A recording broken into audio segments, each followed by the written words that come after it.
Hello and welcome everybody to another Civ6 stream. We're gonna have tonight Freritos de la Vega going against looking for the DShark for the Shark. Let's actually see what they're gonna pull off tonight, because I gotta say these two teams, the Shark teams, do look like they're meaning business. I do want to open up the screen so everybody can see actually what's going on in the pick and ban phase. We do have them going through the map phase, and it looks like we're gonna have a choice for them remaining, because they already took out Rich Highlands, Lakes and Tilted Axis. They're gonna have to choose between Indolent Sea, Standard, Religious Pangea, Primordial, and also the Seven Seas. I do want to say hello to everybody, and I gotta say today I'm actually trying out this new Stream Elements multi-streaming thing, and yes, we did have a few errors. Unfortunately, it created two of those how to say premieres over there, or live streams on YouTube. KW, it is what it is. Good evening YouTube, and welcome. I also want to say good evening Twitch. Welcome everybody. Let me actually write this down also on YouTube over here, so you know, I get the chance. Lancer, good evening sir and welcome. Echo Supreme, hello there sir. Wait, volume is very low. Whoa. Is it better right now? Is it? Whoa, wait a second. Did somebody? Oh, I know what it was. This is the issue over here. I know what it was.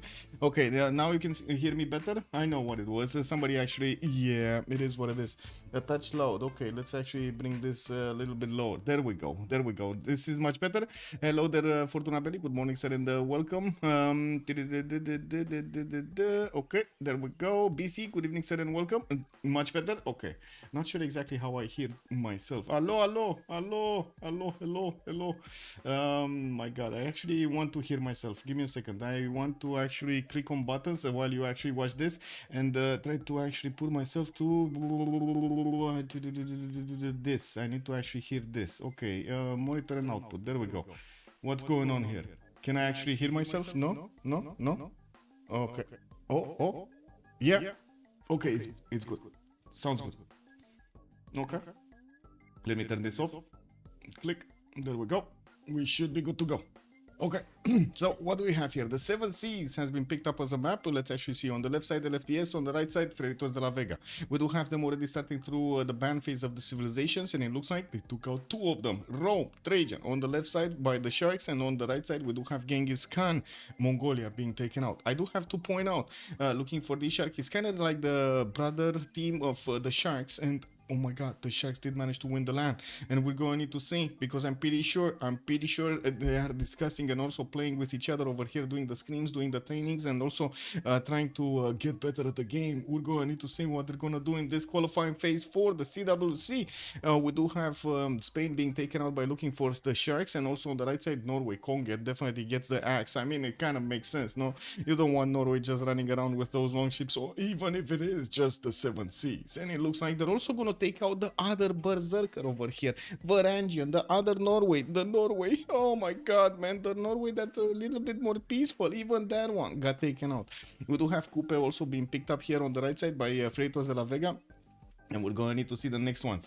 Byzantine leaders summoned for real this time. Well, hopefully we're gonna see some Theodora getting in, or maybe some Basil II. No, maybe we'll get those, hopefully. Click. Let me actually put my chats in order as well. I do need to do this while I am actually streaming, unfortunately. I would really love to have them beforehand, but yeah, it is what it is. Click on button, pop out chat. Click on button, pop out chat. Click on button, bow. There we go. Much better right now. Okay, so let's see. It looks like Saladin Vizier is gonna be taken out also by looking for the Sharks, and we still have them. Okay, they were still thinking if they should take him out entirely or not. On the Freritos de la Vega side, we do have two more bans to go, and then only one from looking for DShark, and we're gonna see the tone of the game. We do need to wait and see what the Sharks are gonna pick up as the first civilization, while on the other side, Freritos are gonna get to pick two in sequence, so they can counter as much as possible the first pick over here from looking for DShark. Do I need to actually move right now? I don't think I actually need to move right now. They're still getting in. They're still getting in. We're missing like 2 players over here, but since we do have the ability to actually get the map going, the map draft going, and the pick and ban phase going with CivGG website, there we go. We got it going. Let me click on buttons. No, oh my God, no, not that one, not that one. Map and caster. There we go. Map. Which should be the 7 C's. There we go. Ooh, Old Daddy OG. Thank you so much for the prime. United Primer. Old Daddy Og. Much appreciated, sir. Much appreciated. Looks like Mastodon is gonna be taken out by Freritos de la Vega. 2 more choices to go. Looking for DSharks on the buttons, and they do have 25 more seconds to go. Yay! Yes, indeed, Old Daddy. Let's go.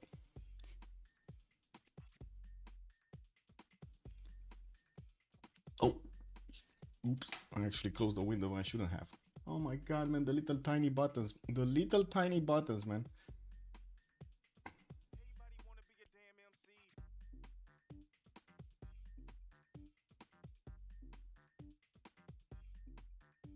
There we go.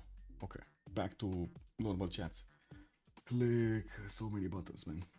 Anyway, let's see. Mapuche has also been taken out. Looks like they, to be honest, they do have like a in between. They kind of don't like the massive simmers, but they kind of don't like that Mapuche having the ability to attack into everybody here. But I do feel like they left in the game a lot of very picked civilizations, and I'm not sure if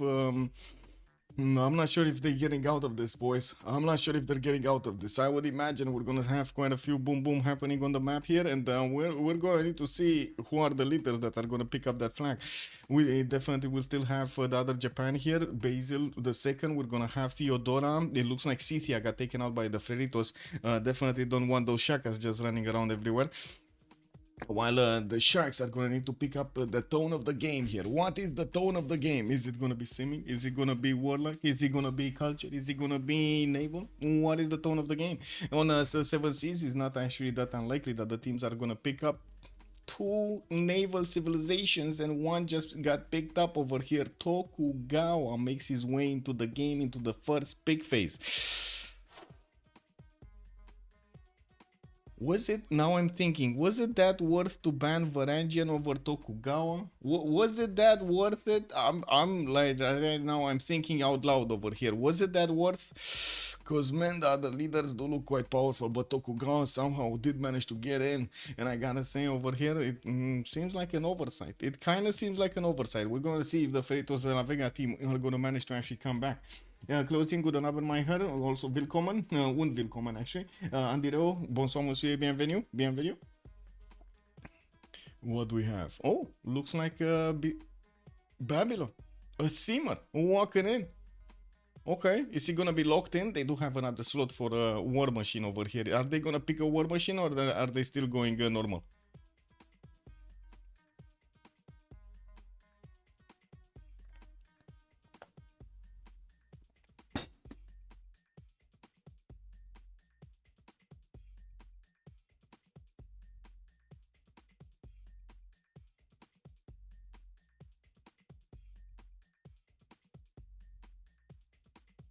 Oh my God, we're waiting. We're waiting. They're letting us wait so long. Look at that. Still 25 seconds to go. They do have 1 minute. 1 minute to actually pick these civilizations up. Did I? Oh yeah, there we go. On the 3. It should be fine.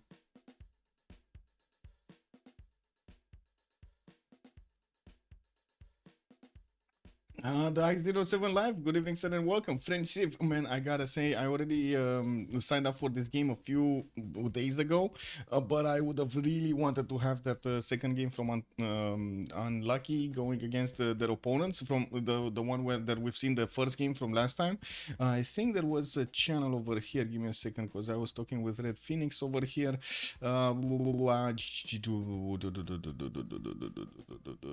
my god, what is the Premier League schedule? There we go.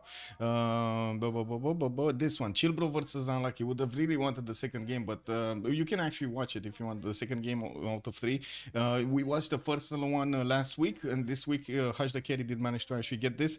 Mostly because, I mean, they did how to say, schedule very late, and we did have already a game on the track, basically. I don't really like to actually switch games in between. Like, it feels disrespectful for me to actually switch games while I already signed up for one. So yeah, I made the mistake basically of not waiting or trying to do my schedule a little bit too early, depending on how you actually look at this problem. We do have, if it is a problem, we do have Catherine de Medici being picked up by Freritos de la Vega. That's definitely a much more worse than we do have on Babylon. We do have also Julius Caesar on the looking for the Sharks, and I'm pretty sure, oh my god, they're gonna make use of those free units. We do see also in the ban phase, they do have another 2 choices to go. They already banned Portugal on the side of Freritos de la Vega, lining up also with the others over there, and also Japan. That's the other Japan. This is Hojo Tokimun that did get taken out by looking for DSharks. Well, I mean, we still have quite a few interesting civilizations in the game here. Not to mention, man, both of the Indias are available for them. Matthias Corvinus could definitely be picked up. If they do want to go for war, they definitely can. Montezuma, we've seen him actually do quite a bit of a splash in the last few games. I think two of the games were kind of won because of his efforts over there. Incredible how much damage he can acquire when he actually gets to the late game and starts actually sending those settlers far away. Even if he doesn't have 4 continent splits, he can deliver that power at the end of the game. We do still have Shaka, for example, in the game, not to mention the 2 Byzantium nations. Neither of them actually got banned. This is quite a surprise that we don't have at least one of the Byzantine nations being taken out. Uzetian looks like it's appearing over here in the ban phase. The last choice for Freritos de la Vega, while looking for the Sharks, are going to need to get their next one on the map. Flash New also, good evening, sir. Julius is great. Civ6, he could chop by his free legions. Yeah, true. I mean, he does get a lot of free chops, basically, no? Fortunately, at least you got a game 8 still available as well. Yes, indeed. Oh, wait. Yeah, true.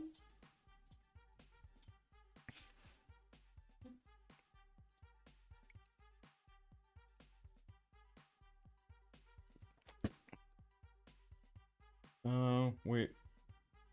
I want to look at something. Get my messages out.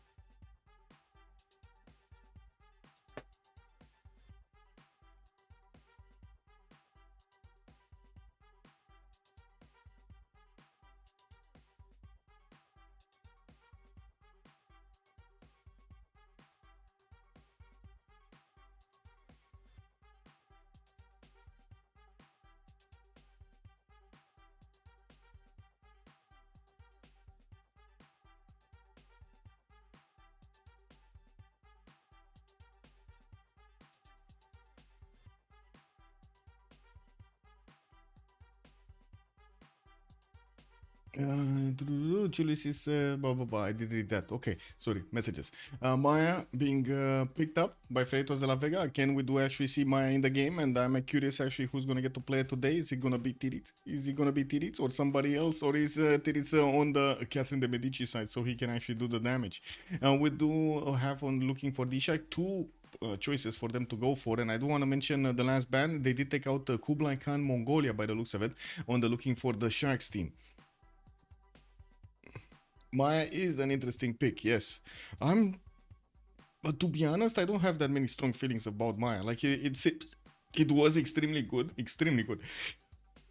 before it was nerfed, and now I don't know, I just can't pinpoint its role that much, mostly because the land doesn't actually give her the opportunities that definitely she wants in the game.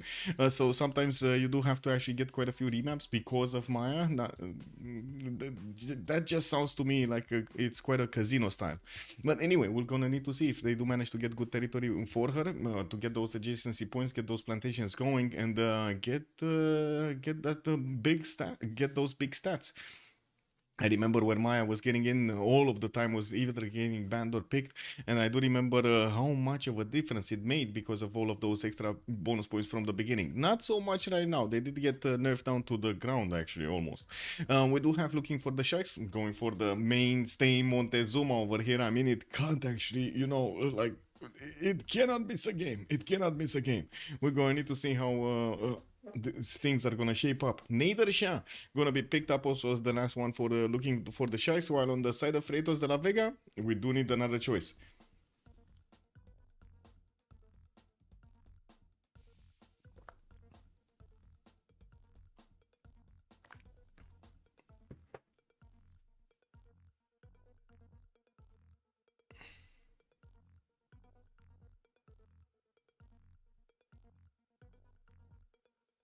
One last choice. One last choice for the brothers. One last choice.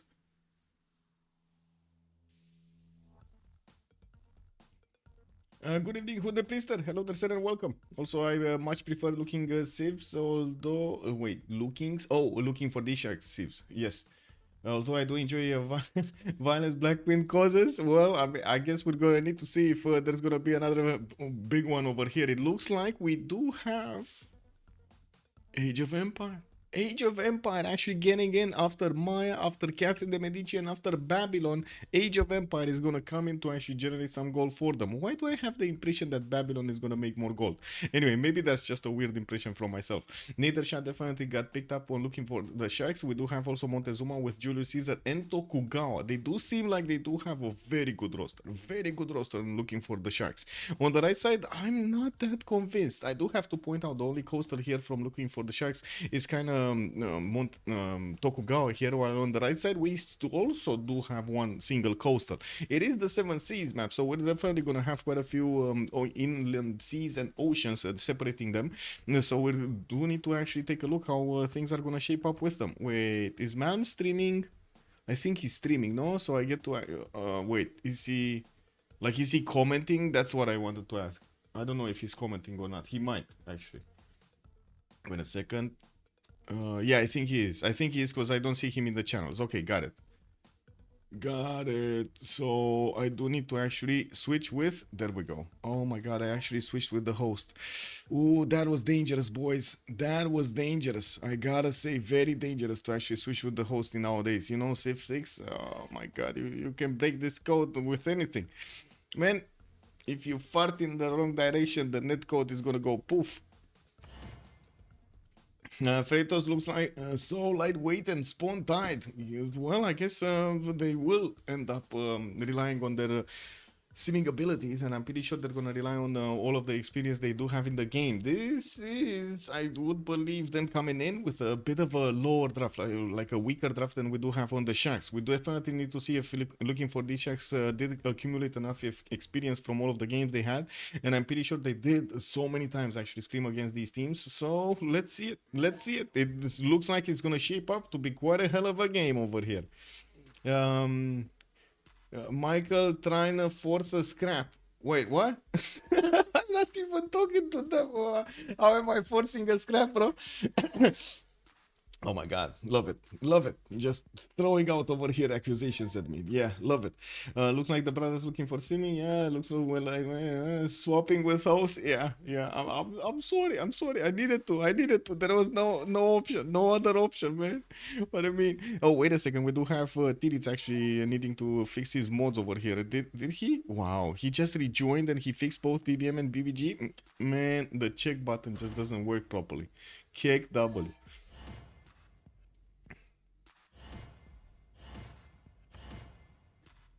Scrap is never a mistake, yeah.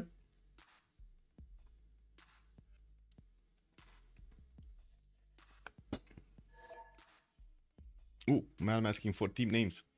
That's gonna be good for us too. True.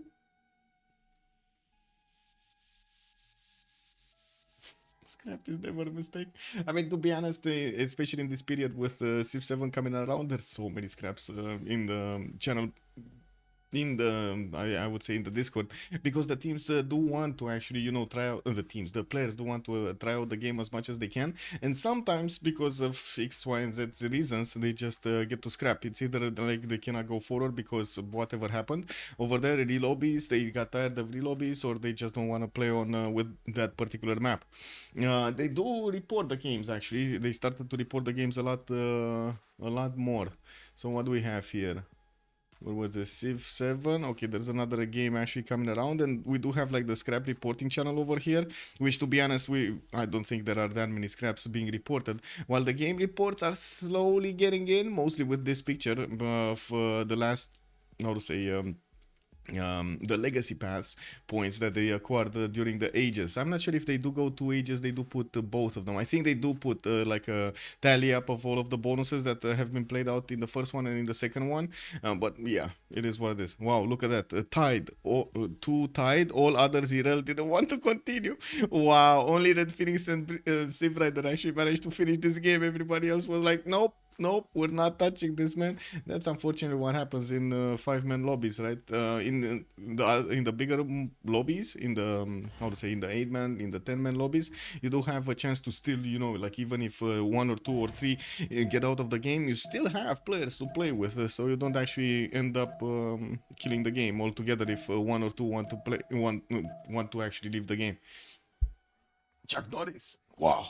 I have no idea what I'm looking at for this reporting. Just sheer numbers. Just sheer numbers. That's it. Okay, we're loading into the first map. Let's actually put up the remap prediction over here. I know I've been slacking in the last few days. It is what it is. I had a lot of my mind over here, and I do have to say, man, oh man, I did make a bit early. To start off telling something to Echo Supreme over there. Let's actually see what is gonna come out after this game.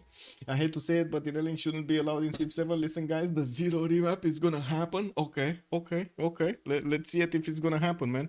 I mean, we do have the 7th season. We do have Maya on the map, and actually, oh my god, okay, this is Babylon. I was thinking to myself, oh my god, is this Maya? Is she gonna actually be forced to settle coastal over here? I mean, at least he would have had a lot of coffees and sugar tiles. Where are we going, chat? Are we going from the left side and talk about Hammurabi in general, or are we gonna take a look at Petit Pascal on the right side with Tokugawa? Chat, you need to tell me. Where are we going? We're going left or we're going right? Oh, I think I missed to write something over here.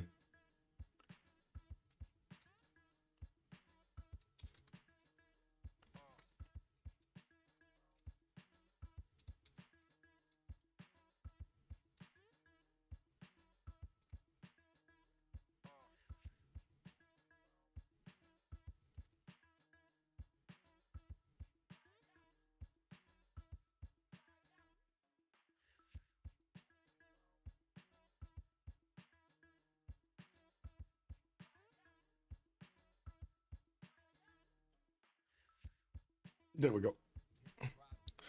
We're going right. Lancer is saying right, we're going right. He was the first one, so let's actually take a look at Petit Pascal here. Tokyo, we do have a scout coming up in 3 turns, and it looks like Japan is going to start moving towards the northwest with his initial warrior. He does have access to a silk tile that's going to give him that extra nice and bit of culture. While I do notice in the south, he's going to have a banana city, but unfortunately without the extra production on them. They're just on flat tiles. Oh my god, check manual disconnect. Oh no, what happened there, Chuck? What happened there? Manual disconnect to main menu. Man, was this a rage quit? This definitely was a rage quit, guys. Definitely. He was like, man, I see my spawn. I don't like to play my spawn. Wait a second. Chuck was on Catherine de Medici. Where is Catherine de Medici? Is it because of spawn? What do you think, guys? What do you think? Is this he disconnected because of spawn? I'm kidding. I hope everybody understands that. I don't think Chuck is actually rage quitting, but you know, we gotta actually say something. Oh man.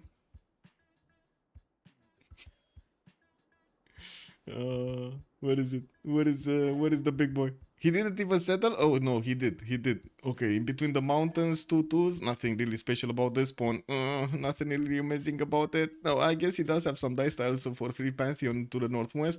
Some good mountains, +3. No, +2 campus. He doesn't have a +3 unless he actually puts it directly on the banana over there. Was thinking if he maybe actually has another rainforest tile. Ooh, not the best placement. Anyway, let's go to Montezuma here. He's gonna be the one that actually will trade at some point with Japan. Yes, I know, I said it. He's actually gonna trade with Tokugawa. Not receiving anything in return, guys. We do have Tenochtitlan getting his scout out in 3 turns. He does have a very good POP attack here to the southeast, and he's going to get those 3-1 2 fertiles to actually make work of. Not to mention he's going to have some amber in the water and quite a few of these other culture gold points. While we do have him with a banana settle to the left side, I do have to say he's on one big continent, and I do see that he's going to have some coastal cities that he can actually get on other continents, like the white one to the northwest and the purple one on the western side. But you got to take into account this is gonna take a long time, and his bonus is just not gonna be there. I do have to say also he does have access to actually a 4th continent over here on the right side, the red one, which does mean he's gonna get more amenities. Well, I guess we're gonna need to count them up at some point. Wouldn't really want to spend the time right now because we don't know if this is gonna be the map or not. Let's move forward and take a look at Nader, who is gonna be here, and I'm pretty sure they're gonna also try to get those trade routes in the water. While Mashad does only have these 2 rivers to actually get the fresh water from, I'm pretty sure he's gonna be forced to go coastal with a lot of cities. We do have him also benefiting from 2 sheep tiles over here on the left side, the +3 campus to the northwest, in between the mountains for that rice tile, on that rice tile. And I do see, I guess he does have some floodplains here in the southeast. Wouldn't really think this is gonna be a good Etemenanki, but I'm still gonna mention it just to say Etemenanki. And we do have also past him actually to the northwest, Paris, and that's gonna be his opponent, and it looks like he does have a 2-tile choke that he can actually try to plug, and we're gonna need to see if Chuck here is gonna be aggressive, because man, oh man, he can actually get a photo city on the cold tile and actually protect these tiles, so he can do the boom boom against Persia later on. Not gonna be easy to actually stop all of those courses, especially if they do get the benefits of extra intel on his opponents here. Let's take a look at Julius Caesar. That would be the 4th player from looking for the Sharks here. Julius Caesar is gonna be next to Maya. Adam the Engineer, good evening sir and welcome. Also Iphigenia, good evening sir. I saw you casting without the hat and quitting pro. I'm so sorry Iphigenia. I mean, come on, let the cat be. Like literally my cat actually barfed on, vomited, you know, like on the hat. How can I actually wear that hat anymore? Gross. No? Gross. What do you mean? Oh my god, man. Anyway, Adam the Engineer, tomorrow I was trying to actually... Wait a second. Wait a second.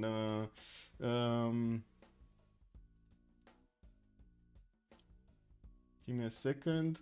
I think I just put it in my schedule. I don't remember because I was doing other things at the same time. Team for Fun versus Why So Serious. That's what I'm casting tomorrow. Team for Fun, Saturday 1700 GMT, no?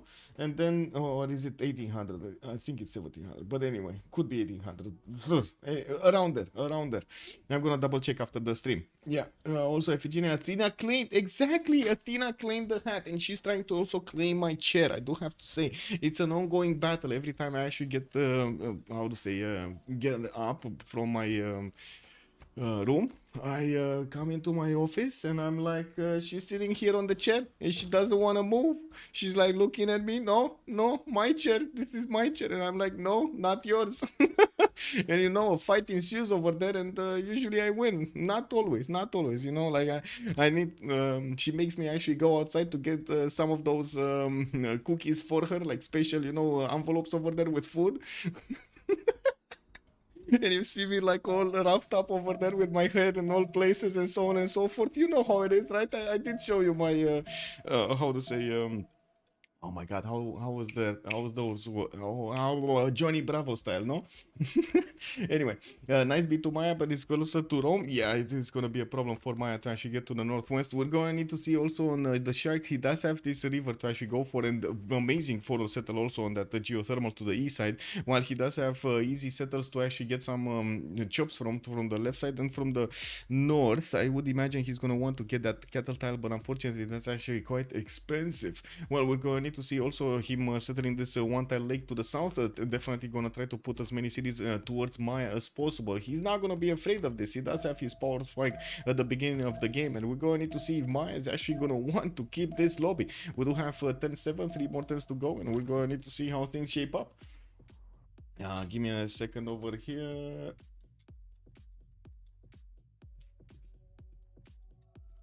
Okay, next up, what do we have? Age of Empire, right? We kind of glanced over Maya's thing over here. Let's take a look. London is gonna have his reef fish in the water. Definitely gonna have some extra adjacency towards his campuses there. Everybody has a reef fish these days, man. This is guaranteed reef fish. We do have him also starting to scout out his freshwater on the right side. He's gonna have some coastal freshwater settles. Also Wander, Northwest Grand Mesa over here to actually get going. And I'm pretty sure he's gonna want to put a city over there to get those extra production points and the culture points. Cause why not? They're for free, no? And of course, by the looks of it, he's also gonna be to the south of Maya on the coast. He will get trade routes with his ally over here, Hammurabi, and I'm pretty sure all of this coast is actually gonna be settled by the cities of London, of England. We do have him in the south, I guess, with the North Sea, which kind of is weird. South, but it's called North Sea. You be the judge of that. You be the judge of that. And we definitely need to see how he's gonna try to play this out at the beginning. Catherine de Medici, we did actually see him spawn and commented a little bit. It looks like the whole territory is actually pushing him towards his opponent here, Persia, to the southeast. He does have some freshwater settles north and westward, but it's kind of awkward to actually get through the mountains. And I'm pretty sure he's gonna want to actually stay on this river, because forward he's gonna have Maya, and I'm pretty sure Maya is gonna have cities over here in his hexagon style build. We do need to also take a look, a quick glance on Hammurabi, since we did see him at the beginning, but didn't actually get the time to talk about him. He does have 3 volcanoes starting to explode. Oh my god, the action is around Babylon. Wait a second, and the mountain. What happened with this guy, man? Titties, what happened to him? He has, so not only he has 3 volcanoes that are about to explode and destroy all of those chops, he's gonna have a forest fire, 2 forest fire. These are 2 separate forest fire in the south, and also Mount Vesuvio starting to actually spew some lava around him. Oh my god, man, what did happen? What did happen? What happened over here, man? This is like insane. Yeah. Oh my god, this is so good. This is so good for him. He's gonna have such a good territory here to actually settle, you know, like one city over there on the 1-1, get it going with the forest fire, extra fertility, put another city on Mount Vesuvius on another 1-1, but you're gonna get all of those extra yields over there anyway. And beautiful. It's just beautiful, no? Getting his settled out next turn. We're gonna need to see what the volcanoes are gonna do in the north. If he's gonna get, oh my god, if he's just gonna keep those volcanoes exploding, he needs to keep them aside. You know, he needs to actually find out the tickle button. He needs to find the tickle button on those volcanoes.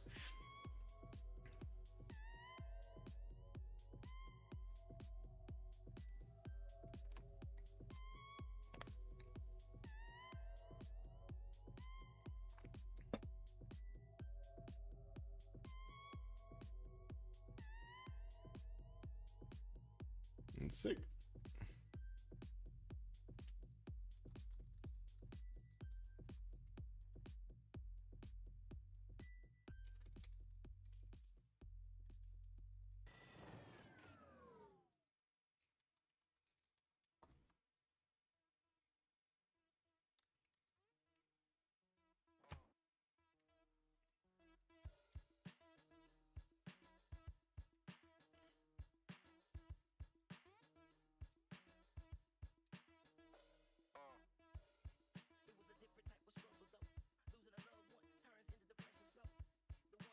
Freritos are all grouped and Toku up, plus Montezuma far away. Yeah, but unfortunately they're gonna remap this. And now the question remains, is this for Maya?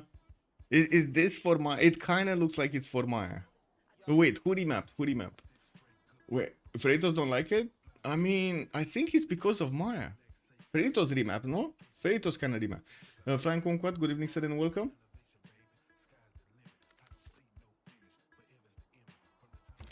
Yeah, Freritos remap. So I'm pretty sure it's because of Maya.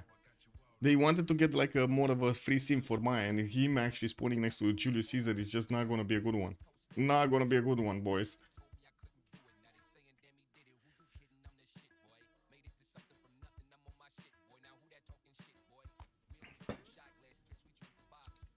Wouldn't it be a problem for France as well? Maya handles Julius pretty well though. Well, Adam, they didn't want it. They didn't want it, or maybe they did actually, but for France. But France, I don't think France had a problem there. It was an awkward spawn, but it was definitely playable. I guess he maybe didn't see everything. Where are we going, chat? Left or right? Where are we going? Going Tiritsu on Hammurabi, or we going Tokugawa, Japan? We going left? Okay. We're going left on Hammurabi. Let's see. Where is the big boy? Hammurabi. Ooh, this is a good spawn. Oh my god, I don't even see the resources and it looks good. He does have some cocoa? Or are those pigs or cocoa? Those are pigs, never mind. Those are the pigs in the south. He does have multiple cities that he could go on these rivers. A lot of fresh water that he's gonna get the Pelgrim to actually add the extra fertility on and the extra food point on. And we do have him to the north with also Tsingi de Bemaraha to settle on, no problem. West side he's gonna have Julius Caesar, but I don't think that's gonna be a problem. I'm pretty sure he can actually stop him at this river without that big of an issue.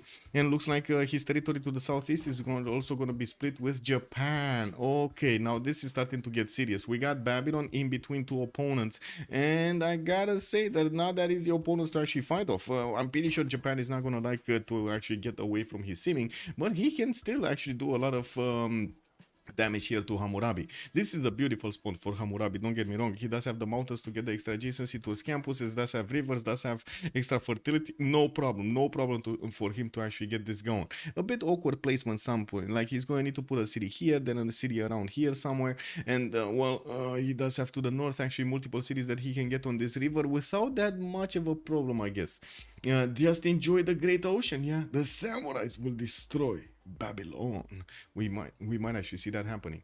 Taking a look at the next one, let's take a look at Maya, Lady Six guy. Who is it? Okay, we do have him next. Ooh. Oh, wait. So we got Maya, we got Torres in between Maya and Nader Shah. Nader Shah being an opponent. Nader Shah has the better side of Torres del Paine. He actually has the better side, man. This is incredible, no? How this map generation was. This is wow. Okay. At least Maya has some cocotiles this time around. He's gonna have some extra gold. Not that much. At least like 6 gold, 5. Well, I guess if you get it with a plantation, it's gonna be 10 gold. And we do have him with quite a few floodplain tiles over here to the northwest, not to mention northeast. And I do see him, well, I guess, oh my god, no, this is who does he have here? This is an ally. Okay, this is an ally. Does he have another opponent? Oh my god, he also has Montezuma to the southeast. So it's he gave up on that spawn to fight just Julius Caesar, and now he's gonna get to fight Nader Shah and also Montezuma a bit later on in the game, because let's be honest about this, Montezuma is gonna want to settle those rivers to the north. Oh my god, man, Maya not getting out. Maya's not getting out of this. I don't know. I think this would be called like dropping from a lake into a bucket, no? In English? Isn't this what that, how to say, saying is? This game is so dead for Freritos. I guess we're going to need to see how big Sprig is. He is a big man. He is a big man. So let's actually see if he's going to be bigger than his opponents here. MFC Nemesis, interesting name over there. We're going to need to see him bonk over here, Sprig, in the next part of the game. Catherine de Medici, what do we have? Paris is going to get his, well, I guess his scout out. I do see him benefiting from a geothermal and a diamond tile in the capital city, while he's going to get the extra food from the citrus tiles. We do have him southwest over here with Mercury's, and we do have some 3-2 bananas over there also for him to get out. And while by the looks of it, he's going to have quite a bit of fresh water here. This is, am I the only one thinking this out loud? This is like worse territory than we've seen that awkward position he had on the last map. There were definitely a lot more chops there. Even France can go east to...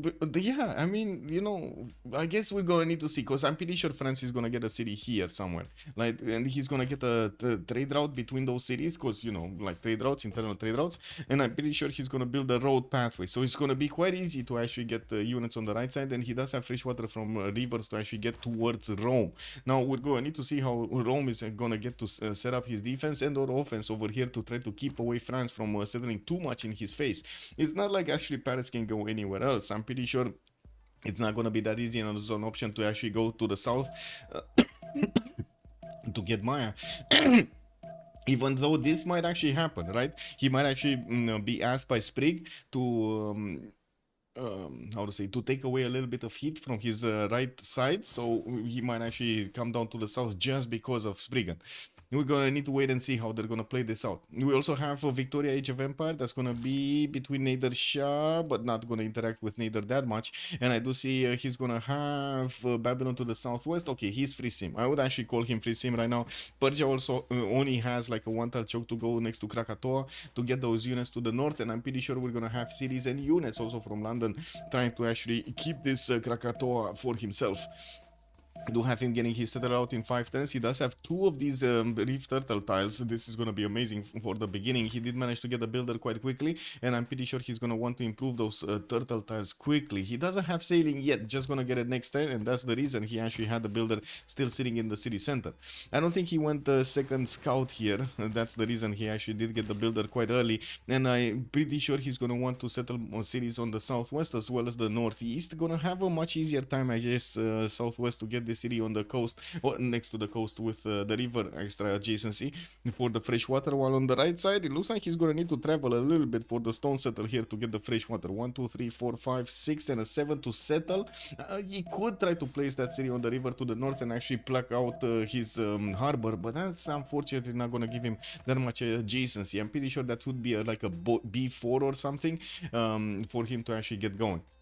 Let's take a look at Julius Caesar. We do have him here, right? And he does have the Cliffs of Dover on the left side. He's gonna have Banana Settle to the right. He is about to actually meet also Babylon behind that river, and he's gonna know where Babylon lives. We do have him with a decent amount of freshwater settles with rivers to the north and east side. Gonna get an opportunity to get his pyramids and also Petra. I mean, you know, we shouldn't actually take away Petra from this, no? This looks like a beautiful land to actually get a Petra in. Anyway, we do have him already stealing a builder from Granada, bringing back 2 free charges from attacking that city state, and we're gonna need to wait and see what they're gonna pick if they're gonna choose to keep this map. Nader Shah, oh my god, the biggest forest fire, man.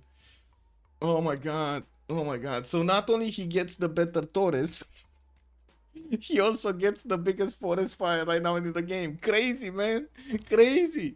This is insane. He's gonna get so much extra points just from this. Insane. You're gonna get that settled out in 2 turns. Looks like the forest fire is actually not eating into his population tiles there. So he's not actually losing pop right now. Still working on the settler. Nader scripted spawn. Yeah, kicked up on him, man. Man, look, this is just beautiful. Like how Torres is actually giving him the bonuses on the left side is just beautiful. What do you want to feel? Stop destroying my chair. Oh my god, man. Anyway, let's take a look next on Montezuma. Since we did see him here, he's starting to go for his diamond tile to improve. He does have also a 2-3 deer tile. Could easily get a Temple of Artemis here to actually get him 1, 2, 3, 4, 5 amenities. Not bad. Definitely not the like the 9 Temple of Artemis that we've seen yesterday, but still a good one. And we do have him getting his second settle soon. We're gonna need to wait and see just a second here. Where is he actually gonna want to look to put that settle towards? We also have Athena joining us to show her tail. No? That's why we came, Athena? Oh no, she came for the food. Man, I didn't even get to eat properly before the stream over here, and she's I'm gonna need to put this food into the fridge. Oh my god. What the fuck? What? Huh? What? Oh my god, man. Oh, I think they want to play this anyway. Well, let's actually see. 30 map vote is going in. It's going through, boys.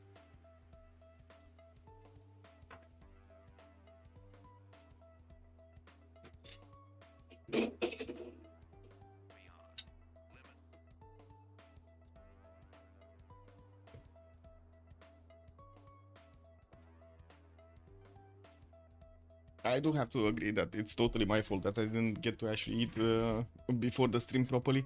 I got into making a quick bit, and then I got into doing my graphics for the day and so on and so forth.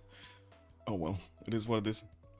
Had to also clean outside today. Like, had to. Oh, this is gonna be the map, boys. This is gonna be the map. You know, I had to actually get the snow out of the driveway.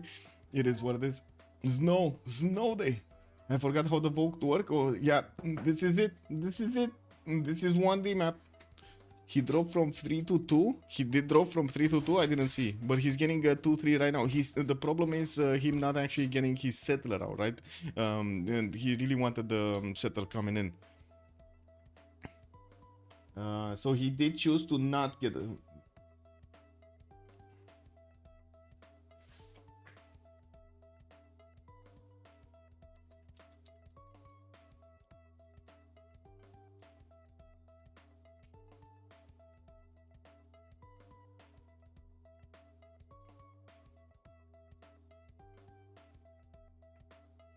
me double check something. Click. So sorry. Should be fine. No, should not be that fine. It is what it is. Anyway, let's finish this. So first of all, turn off the screen because we don't need it anymore. We need to put the team labels. Okay, on the left side we do have a TLV. That's gonna be Freritos de la Vega, and on the right side we're gonna have looking for a DShark. That's gonna be LFDS. Looking for the shark. Then we go open this up. Let me actually put them on the... Oh my god, I don't know what they moved. Okay, there we go. I hope I didn't move something that was very important. Kick W. These things are here. Oh no. Oh no, wait. We got these things? That's unfortunate. That is unfortunate. We're probably gonna get a reload if they are here. Why do you put the team levels when every player has team already? Because the stream chat is asking me, and sometimes it's much obvious for them to actually see with the team label above rather than looking at the names of the players or their city names. Also, very 7 Seas map. Yeah, it's very Pangea like. Anyway, let me actually click on buttons. I did get this. Oh, finish the vote. This is what I needed to do. Finish the vote. Choose an outcome. 1 remap. It was 1 remap, and there we go. The points have been delivered. So let's actually keep on going and taking a look at the spawns here of each of them. Victoro, good evening, sir, on YouTube. Welcome. Also, I guess I should say good morning, sir. Triple bronze on looking for the DShark? Yeah, they're definitely going out swinging. Nutria, good evening, sir, and welcome. Okay, let's take a look at Hammurabi here. What is he doing? Did place his second city, Borsipa, to the southeast, directly on that culture point, coming from an amber tile. He's starting to get his campuses out. That's already a +3 over there in between the mountains, while this is going to be only a +2 in the capital. At least he's going to get a splendid bonus from Borsipa. He didn't want to put that city there, so he does have the extra protection against Japan. He does see a Japanese scout, and he definitely wanted to have the river in between him and his opponent. Not to mention get that extra amenity from the beginning and easy access to a campus. It's just like everything aligned. We do need to see where he's gonna settle his second city. I would imagine here, so he gets his second seal tile for that extra culture, but he doesn't know. And I do see him getting pushed from the north. Already Rome with his free warriors is actually starting to climb on that river, and we do have, there we go, Babylon actually sending his settler towards the south. I don't think he has actually the ability to get a city here. Like, is this gonna be an ability for him? Because why do I have the impression that we're gonna have Rome actually putting a few units here and stopping him from actually deploying more cities? This is gonna be terrible. For him, I mean. For us, it's gonna be funny. For him, not so good. And we do have Babylon with an iron tile in between his two cities. I do see his horse tile was probably underneath that grassland, and the campus, I mean. And we're going to need to see if he's gonna get the second one from Borsipa. That's gonna be second ring out from that city center. We will need to wait and see where he's gonna get his animal husbandry. If he is gonna get animal husbandry quickly, because right now he's going bronze as quickly as possible, man. I think he realized in how much trouble he is in. It only took a few turns after the remap to actually get the message through. Tiritz knows he's in trouble. He clicks on bronze, and we're going to need to see if he's going to manage to be on time with his opponents, since already 3 of them are going for bronze working. This is going to be also quite terrible for Lady 6K, and that's going to be our next subject here. We do have already the observatory starting to be placed here. He doesn't get that much of an extra bonus. He does need his irrigation to start improving the plantations, and we do have him getting his third city out next turn. We do have some French scouts coming in to help, but in the south I do see Aztec is just moving around the city of Uxmal, while Persia is starting to actually get the scouting from the west side here of webcam now. We're going to need to see how things are going to shape up. We do also see Aztec is starting to get his Eagle Warriors to stay next to Bologna. He does want to actually get this going. So maybe he can snatch a unit from it, you know, transform it into a builder. We definitely need to keep an eye out. We do have Iron in the first ring of webcam now. I do see horses in the second ring of webcam now. Athena just coming in to show us her tail again. Oh my god, she loves you guys. She loves you. Did you see that? She even wants my microphone right now. Incredible. Athena, do you want to talk something? Why are you so angry looking at me? Look, I give you microphone. You wanna talk? Yes? I mean, you gotta meow. You gotta meow. You gotta meow. Meow meow? No, she's shy. She's still a bit shy, you know. She needs to get this out of her. You wanna meow? She meowed. She meowed. Sabir, hello there, sir, and welcome. Come here, come here. You need petting. Petting time. Yes. Okay, so it looks like we do have that settler actually going right side where his slinger was, so he does have some escorts coming in there. Sabir, if I didn't say, good evening, sir, and welcome. Also, Echo Supreme, LFDS owns the sea. Maybe they can search for that shark in there. Maybe. Well, let's say if the seas are actually going to give them a bonus this time around with those extra trade routes. Aztec has bronze boost from a scout. Oh my god, that's actually going to increase everybody's ability to actually get to bronze working quicker. We do already see Nader Shah managing to get it, while Sprig is still trying to find out irrigation. Well, this is gonna be quite an interesting next few turns that we're gonna get to see here. Chuck to the northeast, he does have Paris popping out another settler, and I do see he does have to the southwest that Mercury settler to go for. We do have him getting a new builder from Paris, and I'm pretty sure he does want to improve his strategic resources. His sword style is gonna be first ring from Paris. He does also have his iron to the left side, but he's not going bronze, so he's not gonna know about his iron tile. We're gonna need to see how he's gonna try to get this setup going from the beginning. I'm pretty sure he's gonna want to get a few campuses in around the mountains here, and since he does have a geothermal, that's gonna be an easy +3 for him to get the volcano and the geothermal. Well, he does have another +3 that's gonna be much safer with the mountains to the north. Unfortunately, these citrus tiles are stopping him from actually getting a good setup going for his industrial zones. We're gonna need to see how he's gonna try to big brain this spawn out.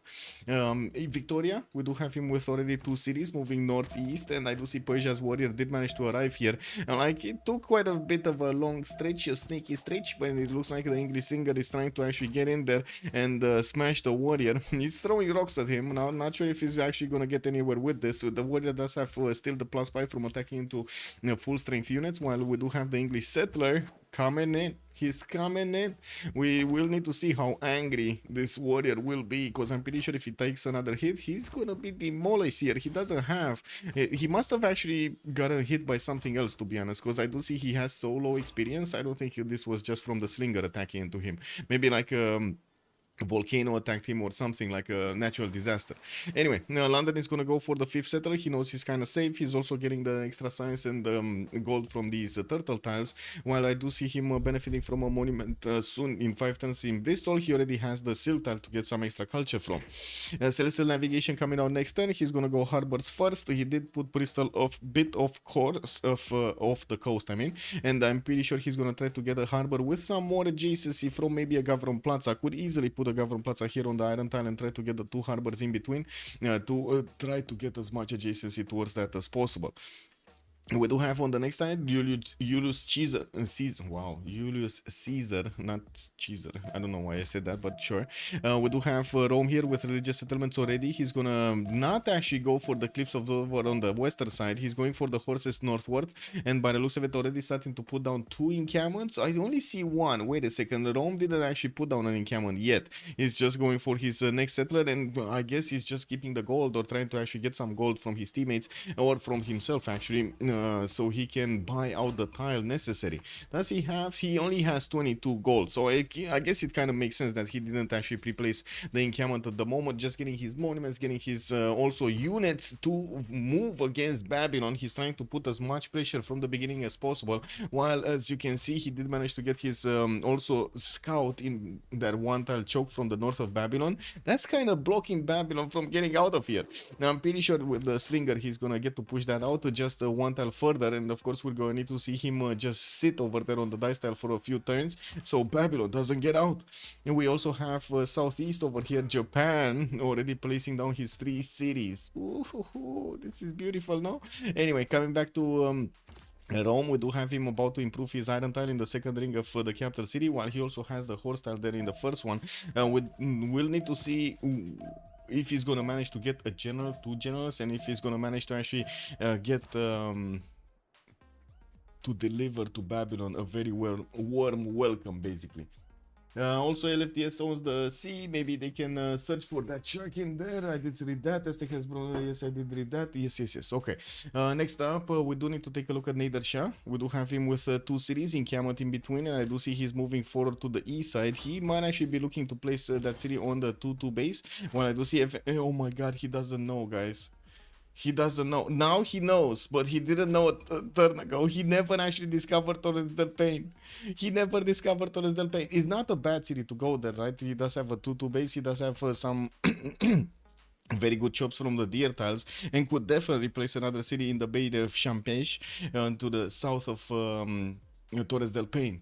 We do have him also in the capital, already improving his iron tile. Did only again put 1 single encampment down, and we're going to need to see what kind of pantheon did he pick up. God of War and Plunder. He went for God of War and Plunder. Okay. Also, Aztec has a bronze. I really want to see forward settle Maya with the city on Maya side of the river. It would be greatly speed up the attacking with the road and the bridge. Well, yeah, true. If he gets it on the coal tile over there, but to be honest, this is kind of sped up anyway. Like if he, and I'm pretty sure Perch is gonna get a trade route here. He just needs to get to Torres del Paine, and then it's gonna be easy to actually get to Maya with no river actually stopping him on the direct side, right? If he goes through the rainforest and the hills, and yeah, the hills over here is not gonna be a problem. Now we do see Chuck asking for a relobby, so they don't have that much long rollovers. Second encampment placed down from the capital city. The iron has been improved, and the moment I don't actually see his horses might be underneath that encampment, especially with him not discovering yet his animal husbandry. Third city placed down from Tarsus. He definitely will want. Oh my God, he still didn't actually meet that hut. Wait a second, neither of them. Okay, so one of them did meet Torres del Paine, and neither of them actually got the hut that's so close to the city of Tarsus right now. Only 2 tiles away, there's a free hut over here. That might be a builder. That might be a relic. That might be a lot of advantage for you, no? Anyway, we do have a trader coming up from Ashad in 2 turns, and Nemesis, we're going to need to come back to him. Looks like Chuck is asking for next turn. Okay, third encampment also placed down from Tarsus, directly in the front, in the face of Maya here, while Maya is still trying to get mining on the board, but at least he's starting to get a bit more science. He's on 9 and 4, while we do have Nemesis on 6 and 6. Coco Montezuma, let's actually see how he's playing this out. Getting his 2 encampments out from the capital in Texcoco, didn't get his third from Atzcapotzalco, or at least not yet, and I do see he did improve his iron tile and also his a diamond. That gives him a bit of extra gold at the beginning of the game, allowing him to get 9 gold a turn. 8 science and 7 culture, not that much. 19 production, also not that much at the moment. We definitely need to see how the spread of the generals will be throughout the game, and if Maya is going to manage to actually get a general. Not only Maya, but also Babylon here is in trouble. We do have 2 nations from Freritos de la Vega that are going to be attacked by their opponents, and we don't know. We don't know if they're going to get out properly from this.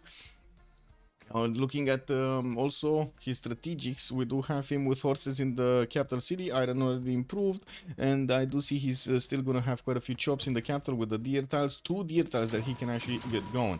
Okay, so quick relobby over here. How was the Civ7? Which Civ7? Good evening, 100 lol. Hello there, sir, and welcome. It's a relic. Echo Supreme is calling out. Yeah, you mean Rome on Babylon? Oh, Rome on Babylon. Yes, Rome on Babylon from the left side over there on the river to get through the rainforest tile. That would definitely be helpful. I totally agree. Yeah. Where will Fukuoka get the workable tiles? Indeed.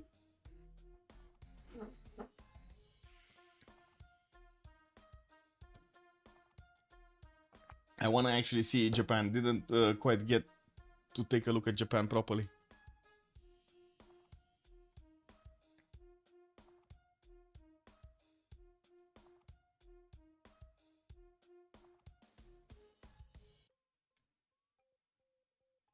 Bam bam, bam bam bam, bam bam, bam bam bam.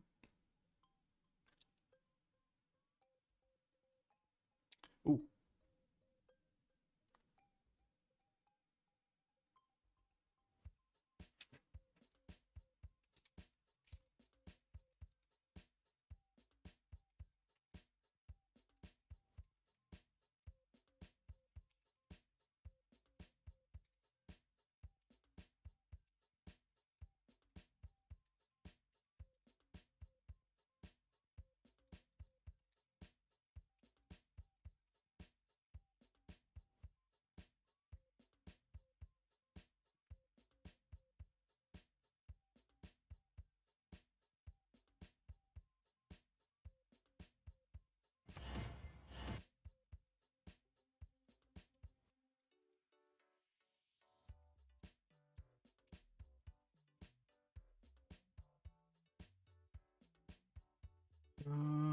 Click, click.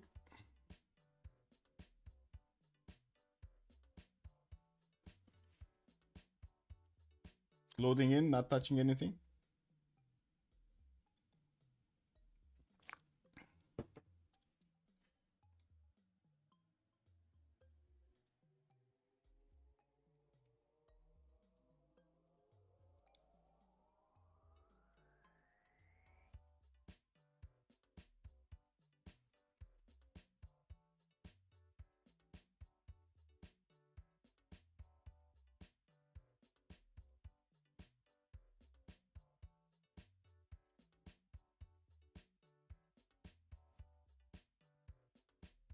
I really hope nobody's actually gonna double load. So I'm like, right now I'm like praying so nobody double loads.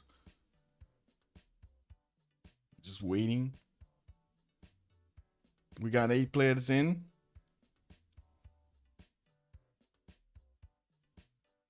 Ooh, ooh.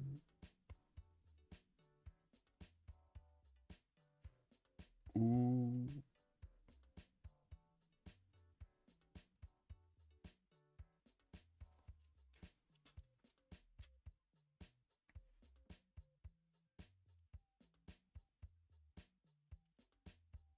Still not touching buttons. I don't even want to touch the chat or something. I'm not seeing the chat right now, which is kind of frustrating. I have another window on top of it. Kick W. Oh, this is a long load. Very long load. Okay, okay. We start to see things moving. An immediate attack coming out from Persia against the Mayan scout, which is sitting on his encampment. He definitely wants to push that out. He would have really wanted to actually get it going right there, but it's fine. He's just going to get the builder next turn to actually chop that encampment out. And in the meantime, he's going to get his trader anyway. And we do have him starting to get his encampment over here on the right side. And I think we were needing to move. Wait a second. We saw Montezuma, right? Getting his setup going. We talked about his resources and we needed to go Tokugawa. Okay, so you're talking about Fukuoka, I believe, about the yields. I mean, he does have 3 of these 2-2s, and from what I do see, a few coastal resources. But in the third ring, I'm pretty sure he's gonna want to get these tiles on the western side, especially the ones with hills. While I'm pretty sure he's gonna just try to get the chops for his samurais to go against his opponent here. This is gonna be a hard job for his opponent to actually defend him. I do see that Tokugawa is not going immediately for his units. He's going for his celestial navigation first, and we do have him already improving 2 of these coastal resources, so he gets the boost. While I do see him also getting his monuments out for the extra culture. Now we do have Hammurabi here that does have a lot of science already from an early stage, so I'm pretty sure that Babylon is gonna get the technology he needs to actually withstand the attacks. Now it's going to be a question mark if he's going to get those going. I would say if he's going to manage to actually get enough damage from those extra tech units to withstand the attack of both Rome and Tokugawa from the south or not. We're going to need to see how quick he's going to be on the buttons. Also, can you check Rome before, please? And strategics on LFDS. Strategics, they have a lot of iron. I do have to say they mostly all improved their iron tiles. So we got 4, 4, 6 over here, except Tokugawa that didn't actually go bronze working. While on the other side, we do see Victoria starting to make some horses, and also Hammurabi starting to make some horses. And I do see the Lady Siska is trying to get his bronze working, but he's 2 turns after everybody did place theirs. And I do have to point out on Sprig, we do have him on only 19 in points of production. This is not going to be easy for him to actually get an encampment, and also maybe need to chop one of those generals out. Taking a look at Tokugawa, I do see his horse tile is going to be second ring out from Tokyo, and we do have his iron here, 2 tiles in the south. One of them is going to be 2 rings out from Tokyo, one of them is going to be 3rd ring from Tokyo. He does have some reef tiles also to give him the extra adjacency towards campuses. I do see the deer tile over there kind of needs to go. I think the deer tile kind of needs to go, no? Like, this is what it feels to me. He kind of needs to chop the crab and the deer tile so he can actually place a campus over there and the harbor over here. I don't know, I'm just saying, you know, spitting stuff over here. We do have Garden Sea already chosen by him. Okay, that's not gonna work, right? That's not gonna work. He's gonna try to get his setup in the south here for his Gavron Plaza and his campus. He can use this reef tile to get 2 of those campuses actually getting bonuses. While I do notice he's starting to put down his harbors now, we're gonna also need to see what did happen over here on Babylon. Babylon going monuments, moksha for the extra culture. He's gonna couple that with the extra science he's getting from his campuses from the beginning of the game, and by the looks of it, he does have already bronze working. He could try to put an encampment right now, but he's missing the population point. He can actually only put it down from Ishuna, and I do see he's gonna need another turn for the population of Babylon to get up into 4. And the question will be, is he actually gonna get it from the capital? Because he's gonna need afterwards to try to get to 7 pop to put down his Gavron Plaza. This is gonna be a bit of a mess for him, of a puzzle of a mess to get going. Wait a second, did they just buy him a builder? I think they just bought him a builder. No? Let me see, score stamp. Yeah, they just bought him a builder. Look at their goal. They're 0-0-0. They just bought him a builder.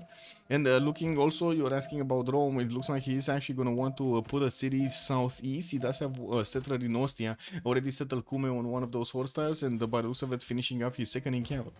No, he's first encampment actually, because he's the one from the capital city, but it's now starting to get working. But he has so many stone tiles in the capital that I'm actually surprised, very surprised he didn't go for stone circles. Those are all chops, so I'm pretty sure he's gonna be happy about it. He's gonna have at least 3 units that could be upgraded into legions. And taking a look at this, he's only 2 turns away from getting legions, 1 turn away from getting craftsmanship. So if he does manage to actually get that city across, this is actually gonna help him so much to upgrade all of those legions on the front line, create the pathway towards the capital city of Rome, and at the same time managed to get a forward station against his opponent here. This is gonna be quite a problem for Babylon. And there we go, we do have the encampment coming up in 2, and I'm pretty sure he's gonna want to chop the general. Now this, I think right now, it's a must on Babylon. And I do have to point out a bit of a weird circumstance here. Even though we do have these players actually going for very quick encampments, they're not getting the projects out. And since they're not getting the projects out and they're kind of late on building the encampments, I'm not that convinced they will have the advantage of getting the great general. What do you think, chat?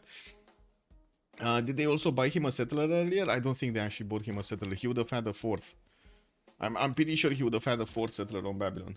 Also, yes, that's what I meant earlier. Rome can settle on the other side of the river to attack Babylon very fast. Yes, I agree.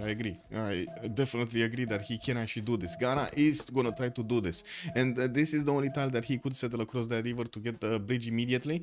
We're gonna see him actually having the ability to put an encampment in the front line also in the face of Babylon here. And I do see finally the encampment training projects coming out from Ostia. 2 turns to get the first one out, while his settler is still on the move. He's gonna get moksha in that city center, while I do notice well, the warriors are starting to move to the north there to just keep an eye on things. There is an English scout there that's not really doing much.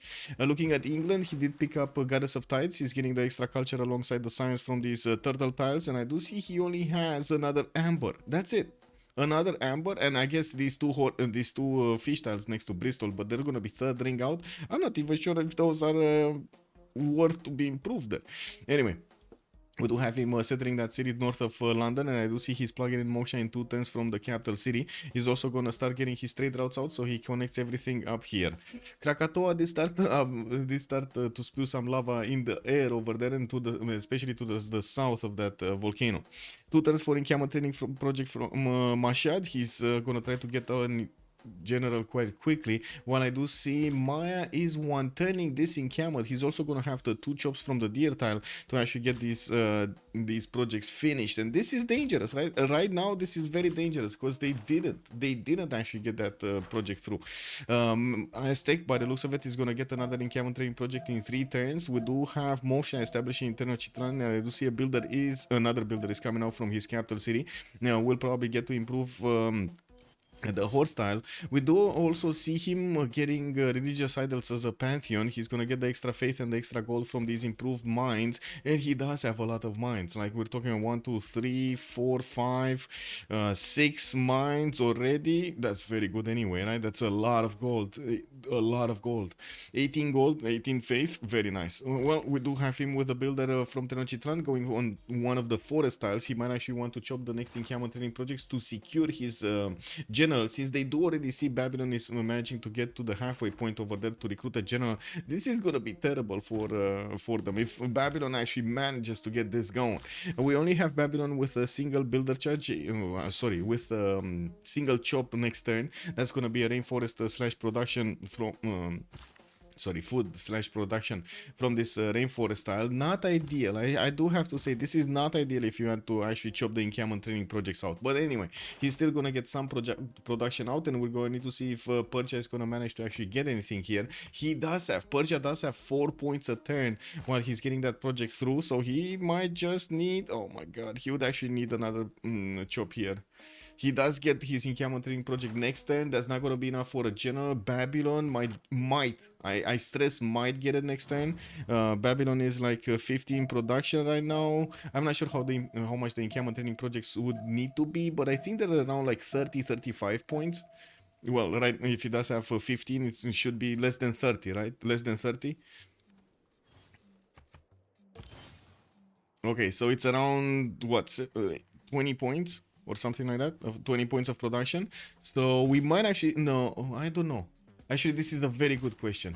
Yeah, there we go. He did get enough production from that rainforest chop. There we go. Just had enough production. Very nice.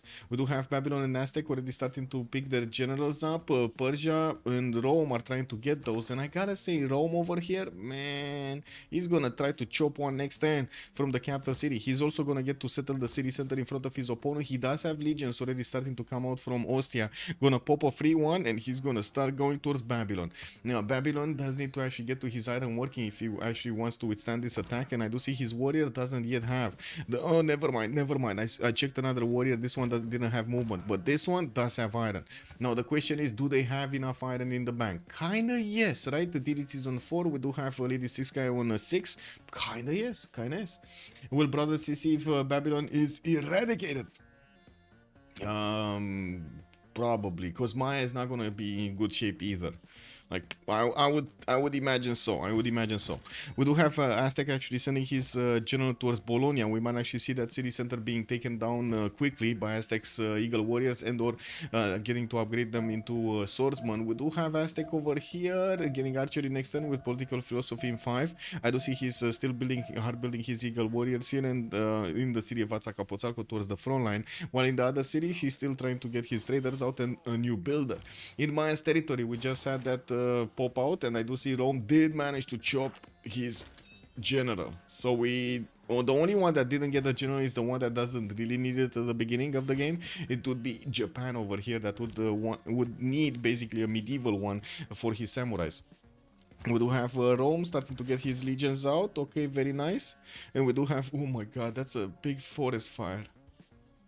That's again a forest fire. What's going on with the forest fires all over the map here? What is going on?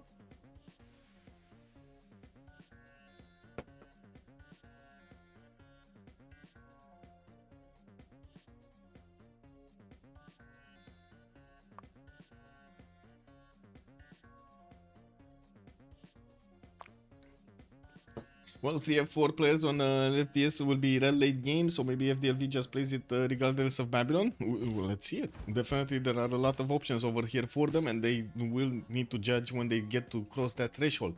We're 10-28, and by the looks of it on the era score screen, we do have everybody managing to cross the threshold for the Golden Age. Looking at the city states, we got Anshan, Hattusa, and Bologna coming up for the Science city states. Venice will be the only one for trades. Cinguetti with Lavenda will be providing them some religious bonuses, and then we do have an array of military city states. Granada, Akkad, and Gazargamo are going to provide the military bonuses and the extra production towards units, while Rapa Nui will be the only one for culture. We also have two of these industrial cities, Mexico City and Hong Kong, for the bonuses. Trader coming up from Rome. We do have builder from Cume there in 3, and I do see legions coming up in 5 from Ostia. While we did already have the 3 legions upgraded here, they're starting to watch the Babylonian swordsman from afar. And at the moment, Babylon didn't yet upgrade his slingers into archers, but he's definitely going to need to do that. He has one coming up from Borsipa, and I do have to say, he's kind of safe from the south at the moment, right? Japan is taking it slow. It's taking it slow until he gets his mercenaries over there. Well, we do need to see how Gara is going to get to shape up these legions on the front line, because yes, he did build the road pathway, and I'm pretty sure it's going to be much easier, but the legions are so slow to get out. He's going to have another chop here for another one, at least that, and we're going to see if he's going to invest into some more of those tiles. On the western side, he sees France sees him. Looks like France did actually stay behind his mountains, and he doesn't actually want to step on the right side, or at least not yet. He does want to have more tiles to actually get to work, and of course coupled with his Plaza soon bonuses from probably the city of Paris. And we do have him with a 5th settler coming up from Bordeaux. It looks like they are fighting Bologna. I think this is what's going on over here. We do have Aztec starting to get the boom on Bologna. Not sure why he's moving the general on the front line, but he is going to start to get swordsmen, which are going to get the bonuses from the generals. These Eagle Warriors don't actually get any bonus right now from the general, I mean, but they might actually get the opportunity to create 2 builders basically next turn, because they do get an 82% chance to capture the enemy on the archers. Oh my god. Okay, 1 archer attacked the South Eagle Warrior. Is still gonna be enough? Yeah, it's still looking like it's gonna be enough damage on the archer. But I don't see the conversion anymore. Like last turn I saw the conversion, this turn I don't see the conversion. Maybe maybe he's not actually gonna take it out in one single hit, and that's why.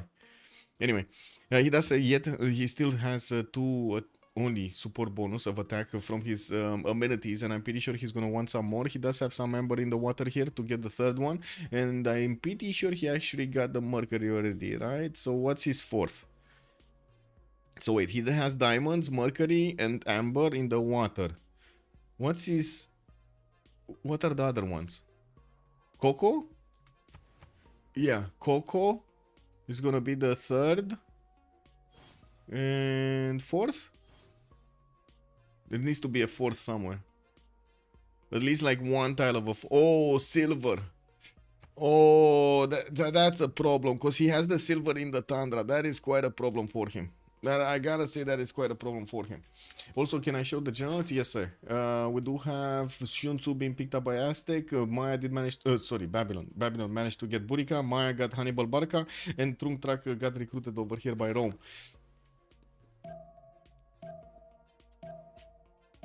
Oh. Give me a second.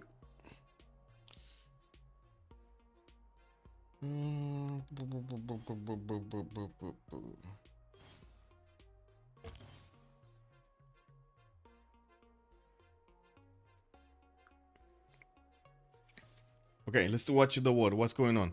So Rome did manage to chop another legion. He has 4 right now. His generals on the front line, and we do have him with the ability to move forward at least face these Babylonian units. There isn't that easy way for Babylon to actually shoot back with his archers, and we definitely need to see how things are gonna shape up there.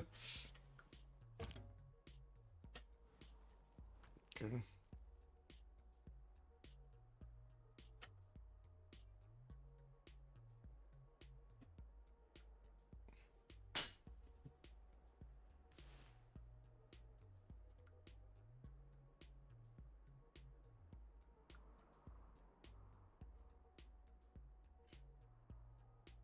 One sec.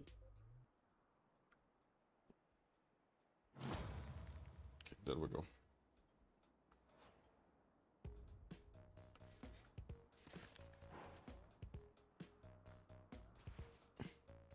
Okay, I did say so. Persia did. Wait, Persia did miss a general. Yes. Oh my God, you're right. Persia did actually miss a general. I totally didn't actually get this. Yes, Persia missed a general. Even though he was building his encampments faster, he missed a general. We do have him with two builders coming around, another immortal, and I do see one immortal is moving forward towards Maya. Maybe he does want to actually put a bit of pressure on Maya just to tell him, "Hello, I'm here." Now we do have also Hammurabi choosing to go for drums of war in this age. We do have him with the Paragum era, basically, with the Paragum coming out in 2 turns from Babylon, and I do see Victor did establish in his capital city. He does have the legion starting to join the fight here from the western side. This is, as you can see, he's building up his swordsman line, and he's managing to actually get this defense out. It's not going to be easy for the legions to actually punch through, even if they do get 3 attacks against the swordsman. We will need to see Japan actually getting into shape here in the southeast. Tidis does have 16 science with 10 culture at 10, also 41 points of production, and well, at the moment only 4 points of gold. Only 4 points of gold. Let's take a look at Lady 6 guy, which does have 25 science and 31 culture, 28 gold from improving all of these amenities over here, the plantations, and he did also get Goddess of Festivals for the Pantheons, getting that extra culture from all of these improved plantations. So many. 1, 2, 3, 4. Upgraded 5, 6 culture points coming around from that plantation pantheon. And we also have him with 36 points of production, not bad, getting his government plaza from second city over here, while he did manage to get the extra adjacency towards his observatories. You do see he does get +3 observatories right now. He's also gonna start acquiring these scientist points, and I do see he's about to actually get Euclid or pass Euclid. Babylon did already pick up Aryabhata. I'm pretty sure most of the players here will want to actually get Newton, wow, Hypatia, and we're going to see them actually getting that. With Moksha in the capital, we still need to see him getting his next settlers out, not to mention actually getting his other governor titles here.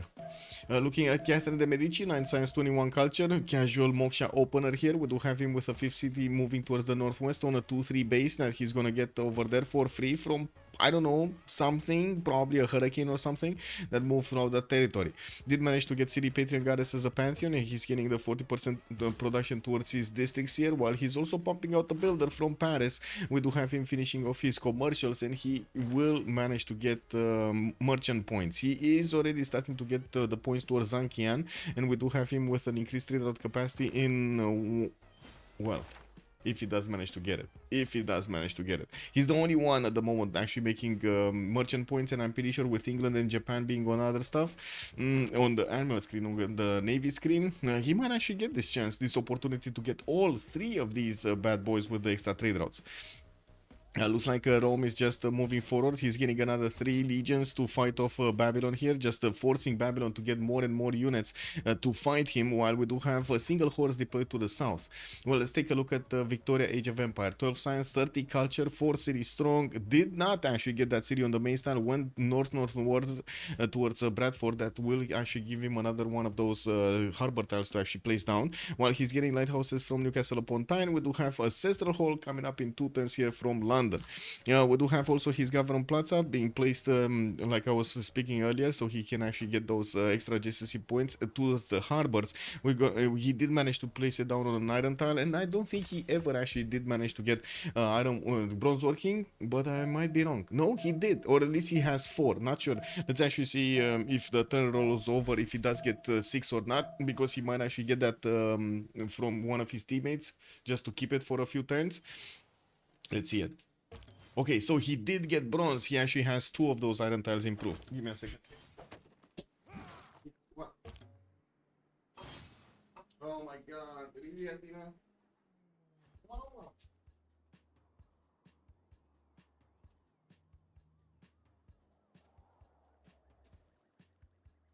Oh my god, this is one of those times, weird times, boys, weird times. What can I say? I'm gonna try to actually speak from a distance because it is a bit too cold, and guess what? For some reason my how to say heating whatever needs air.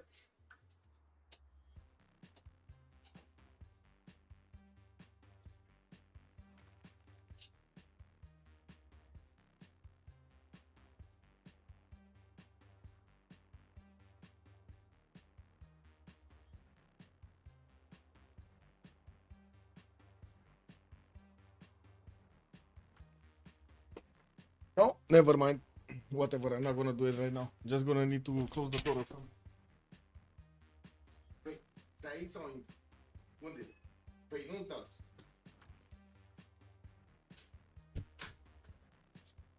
Just be ready, boys. I'm pretty sure Athena is gonna try to open the door. She wanted to be on the other side, and I'm pretty sure she's in like a few minutes. She's gonna be like, "Why am I on this side? And Michael is on the other side." No, I need to be there. How big is French continent? Let's actually see. Big enough to actually get to Rome. This is extremely big. To the capital city, to the first cities over here, B1 and B3. Okay, I think we need to look at Julius Caesar, right? He's on 13 science, 18 culture. He did pick up Drums of War, Golden Age, and I do see him still pumping out the legions as much as possible. Now he's getting some archers to also put some pressure on the Babylonian units from afar, getting a builder out from Arretium, while I do see him with Moksha in the capital, in the second city of Ostia. Didn't put it in the capital. We didn't actually have him sending a city to the Cliffs of Dover on the left side to get some extra culture and gold from, but he will get down that soon there. Going for religious settlements, he's gonna have more production towards settlers, and also he's gonna get how to say 2 more tiles whenever he's gonna settle a city. Well, I do see that Babylon, to be honest, Babylon, like the attack on Babylon is kind of a stalemate right now. There are more than enough units of Babylon here that are gonna get to trade with their opponents, and I do see that Babylon is actually going on the offense. He did smell blood. Japan to the southeast didn't actually want to get a classical unit out. This might actually be painful for him. Anyway, I'm pretty sure it's gonna be fine because Petit Pascal does have Magnus deployed in Fukuoka, and he's gonna get horseback riding next turn. He's just gonna pop out one of those horses. Wait, he went for holy sites? Harbor into holy sites? I guess it's fine. 22 science and 26 culture is still gonna be good on Petit Pascal. We do have him with 49 production, and that religion might be anything, including crusade, right? We don't know yet. He might go Zen meditation into crusade. Yeah, we do have to take a look also on the other ones. Nader with 12 science and 20 culture. Looks like 3 cities strong, and Warlord strong coming up next turn. He's initially immortal, actually did get into the borders of Maya, and well, by the looks of it, there is a horse to the north, and there is a Hulch over here that is gonna try to get some free shots on that immortal. He could actually hit him. He could move to the horse line and hit that immortal. Wow. Anyway, more immortals on the way. Finally, he did manage to get a general. This general is not gonna apply the power to the immortal, so he's not gonna get the extra movement or the extra +5 damage, which is kind of a woof. While we do have him with Moksha in the capital city, he's deploying Magnus in the second city of Tarsus. He's gonna need to get men at arms and/or crossbows if he actually wants, and/or coursers actually, if he does want to get to bring the pain against Maya with his general. Otherwise, this general right here is just for show. I guess it's just for show. No, it is what it is. Anyway, we do have the Hulch starting to actually attack into the Immortal Hordes also from the north, and we're going to need to see if that's actually going to remain alive here. He's going to need to backtrack as soon as possible, as fast as possible. Looking at Montezuma, we do have him on 4 cities. He's starting to actually put pressure on Maya from the south. He did manage to take over Bologna with those swordsmen, upgraded the third one, and I do see he's starting to get horses off from Azcapotzalco. Doesn't yet have Magnus anywhere to actually get more production from that, but he does have Moksha in the capital city with Pingala in the second one, and we do have quite a few horses coming out. Luxam B, thank you so much for the sub, much appreciated, sir, for the tier 1 gift. Thank you, sir. We do need to see how Aztec is gonna get through over here towards Maya. Definitely the Mayan south is not that protected as his west side, especially without the general over there. Also, Adam, nice religious idols. Yes, he already has like what, 4 tiles improved, 5 tiles improved with religious idols, making 21 gold, 19 faith a turn, and of course he does have pen brush and voice for that extra culture on his districts there. What's his damage? He's still on +2 luxury attack damage. This is going to be very hard for him to actually acquire the next points, the other points of damage here. One thing is, he does have access to the south, but man, getting a city in the tundra is just not going to be cool. West side, I guess he does have access to silk and cotton, but again, he does need to get a city quite far away, and Maya will probably put this city much faster than he will get a city there. And while on the south, or the east side, he has nowhere to go. Like nowhere. This is so far away for him to actually actually get going. Does he have any silver tiles? So I guess he could get a city here and get silver tiles from there. Okay, but those are like third ring out. There is a possibility. There is that possibility, you know. By the looks of it, we do have also Tokugawa, 28 science with 30 culture on Tokugawa, 4 city strong. He did manage to chop out that horse I was talking about earlier and stop the attack of Babylon on his own cities. We're going to need to see if he's going to manage to save that holy site. And of course, looking at this, with 32 science and 28 culture, does seem like he is overwhelming the stats of Hammurabi of 18 and 13. Now, we do have him also getting another wave of cities. Already with 4, he's going to get another 2 out, that means 6. And we do have him finishing up his harbor soon. Looking at Petit Pascal, gonna get iron working next turn, and I'm pretty sure he's not gonna be very far away from actually getting his samurais here. Now, we already see the Rome Wall of Doom over here being deployed on the western side of the Babylonian borders. You can imagine we're gonna have quite a few samurais starting to push through Borsippa from the south.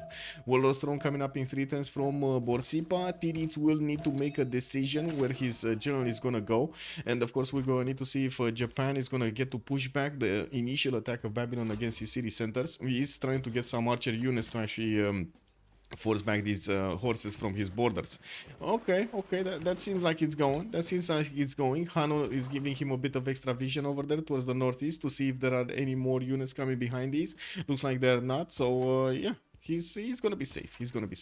By the looks of it, also after he did finish the production on settlers, he's also going for new archers. Let's see what's going on here. So okay, we do have one of the immortals dying. That's not cool, guys. That's not cool. That's actually giving a very bad brand to the immortals. No, Maya did manage to take one of those out in the forest. He caught him in the forest over there, and the horse did manage to just stomp him to the ground. The Hulje was also over there trying to actually get some of those sedative darts over there. How do you call those? Like those poison darts, you know, right? How to say, I think it's the nervous toxins or something like that on them. Oh my god, man. Ace Ventura, so funny. Yeah, we do have hanging gardens in webcam now for that extra housing, and I'm pretty sure he's gonna love the growth.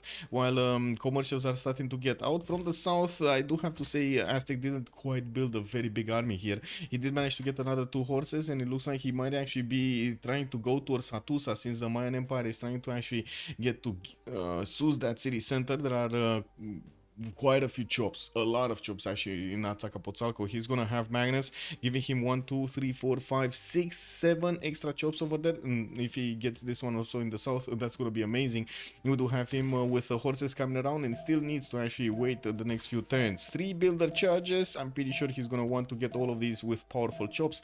With also Wolostron finished in Tenochtitlan, he's gonna get another builder from the capital city to move, guess what, for the chop city central. And we do need to see if the immortals are going to manage to actually push Maya back, since they do not have the ability to move and shoot over here, as in move 3 tiles and shoot. They couldn't actually snag that horse out of the water, and he didn't want to. Well, I mean, the horse already has a promotion, never mind. I thought he didn't want to give him a promotion, but he already had one.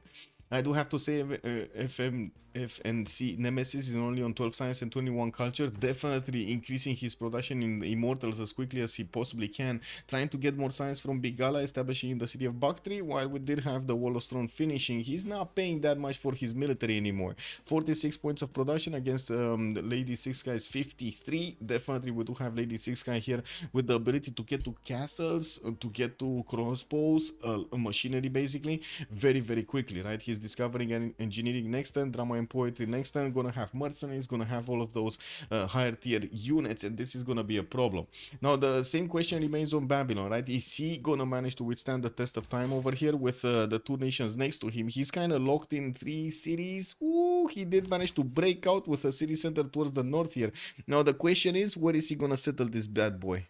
Where is he gonna settle this bad boy? Is he gonna be on the river next to the exploding volcano? Or is he gonna be to the river where he's gonna possibly have some floods over there? Or maybe close this out, right? He could try to close this choke out on Tsingy de Bemaraja, try to put a few units over there to stop any kind of attack from Rome. Ooh, anyway. In the meantime, tranquilizer darts, those ones, amazing, so funny. So funny to see. Not sure that I'm pretty sure that's not that funny to actually experiment. Experience, no? So my space Aztec will be great again. Yeah, but unfortunately without the extra plus 12 on him. Also, when the priester man, if Persia had a general instead of Maya, yeah, if only he would have managed to get those chops much faster. If only, yeah, true. I do have to agree with that. This would have been totally different, but I do have to say they did manage to get Maya exactly what he needed to get at the moment he needed to get it. So yeah, getting that is perfect. And right now he just recruited Hypatia. He did manage to get a free library, and also all of his libraries will start giving him an extra point of science. Entertainment complex coming up from Acapotzalco in 3. Looks like this might actually be a fast Colosseum, or is this a Tlachi? Because honestly, I would have thought he's gonna actually go more units here to actually try to stop Maya from seeming too much. But it looks like he's not really doing that, is he? Let's see what he's gonna choose next turn. Like he does have next turn Magnus going in. So what do you think, guys? Is this gonna be a chop for Colosseum? That's gonna be a 4-city Colosseum. Wow. Okay. I mean, not taking that one out from the options, no?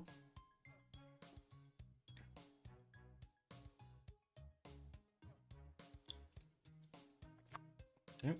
We got this. We got this. Yes. Yes. Okay. Hello there, papas. Good evening, sir, and welcome. Okay, so Pingala established in Chicanisa. That's definitely going to be a boost of science over here for Sprig if you did manage to get that extra pop per science, extra science per pop. I do see England is still keeping on trying to settle. Birmingham did get settled next to the volcano, getting himself another +4 campus here in between the mountains. And of course, I do see he still has some settled spots in between. While he's also barely finishing his lighthouses, doesn't have that many trade routes at the moment. Only 2 from what I do see, both of them internal to the capital city.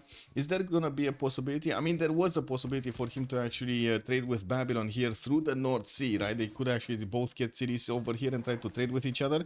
But now we're going to need to see if Babylon is going to remain alive, especially with the archers starting to get into the line of shots over here of the Babylonian swordsmen, lowering their strength on the defense. While I'm pretty sure Rome is going to want to get stronger units out, the stats are not really screaming he's going to get stronger units out anytime soon. Now, Petit Pascal, though, is going to be very close to getting his samurais, and I'm pretty sure he's going to need to start getting some units out, some pre-builds out.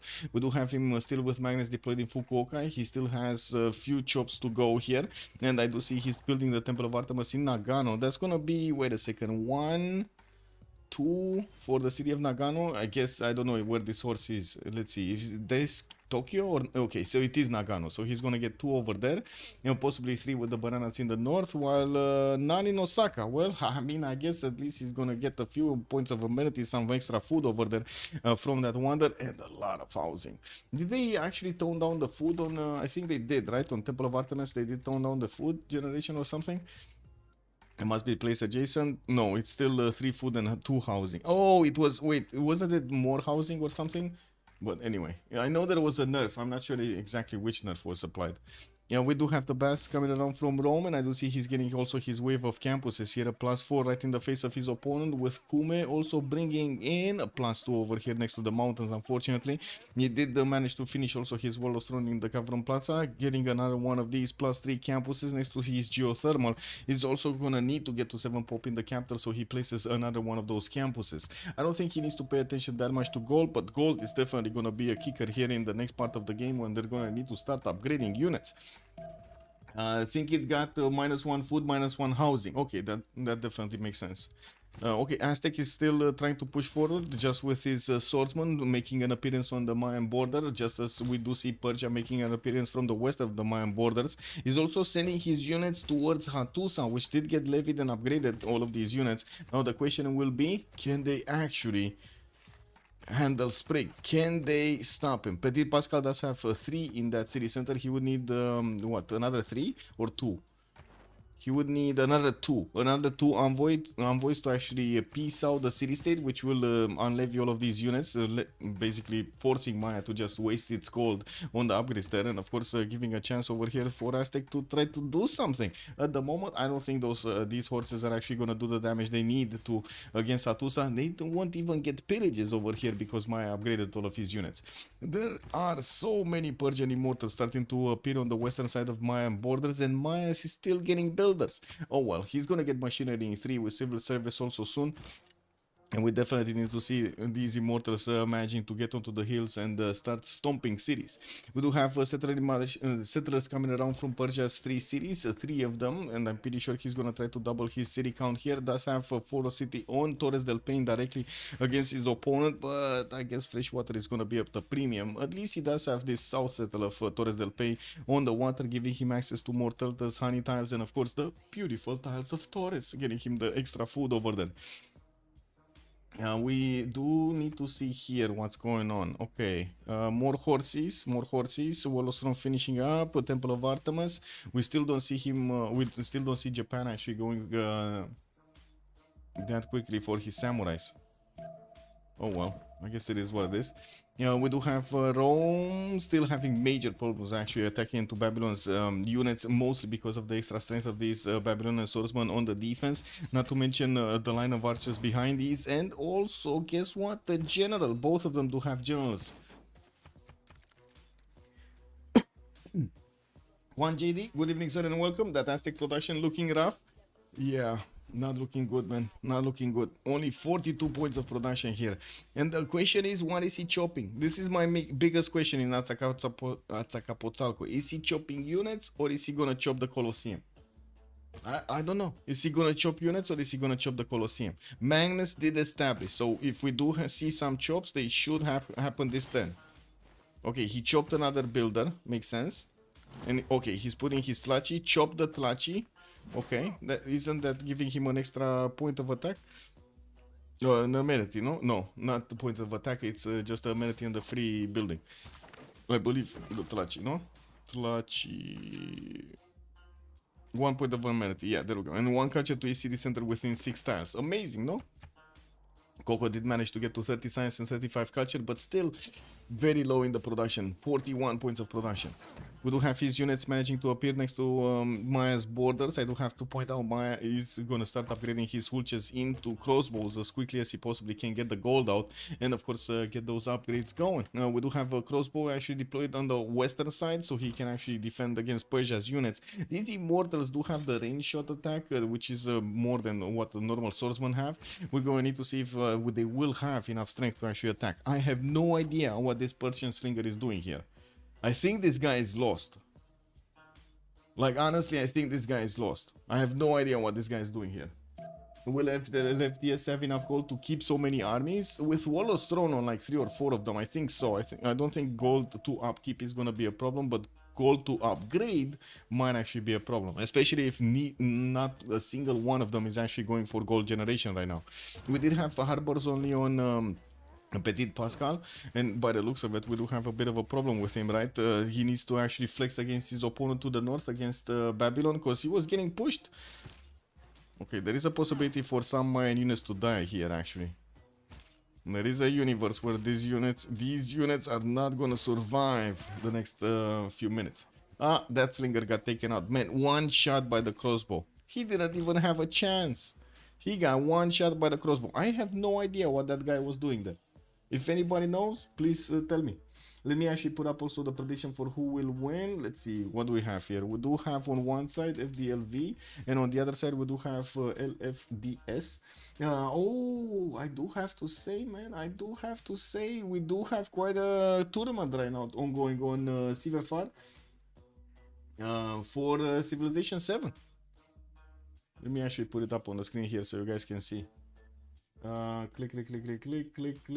There we go. So we do have 1, 2, 3, 4, 5, 6, 7, 8 lobbies right now in Civ 7 because there's a big, I think you actually heard me talk with Malm. There's a tournament for Civ 7. Well, that's unfortunate, right? He's organizing a tournament for Civ 7, but he's casting a Civ 6 game at the same time. How does that work? Does anybody know? The slinger was taking photos. Yes, Iratus, maybe. Oh my god, he was one of those paparazzis, no?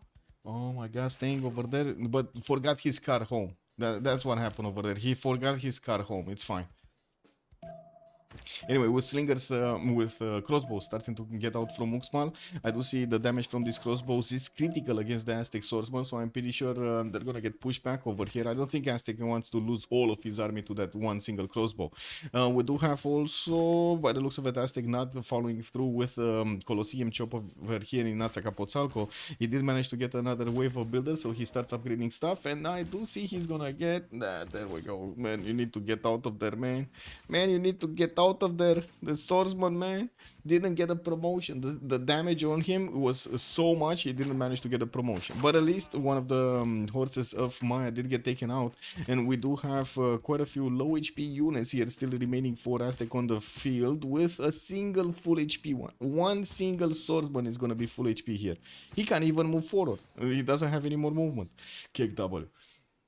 On the western side, we do have El Mirador actually being placed under siege, and the question will be, will there be enough strength actually next turn? Oh, the general is kind of useless, right? In 2 turns, right? Oh, never mind. So there is a builder here that will try to chop the walls. He's managing to put in the card. I do see the build queues did go down from 5 turns to 3 turns, so he got the card in, and there we go. He's gonna chop it.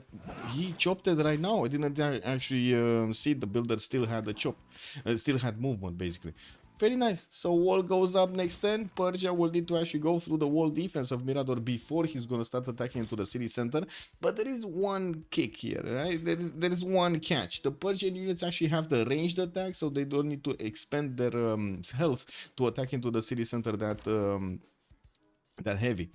Well, let's take a look what's going on here. It looks like Babylon did stop the attack of Japan from the south, but Japan was successful to push Babylon back. We still don't have a religion here for Babylon, and I do see from Japan, and I do see Nagano is starting to get some harbor shipping projects in the... Oh, okay, this is kind of weird. What is this? Oh, it's the free trader one. This definitely makes sense, right? He does want the free trader one. Okay, this definitely makes sense. Is he gonna get it though?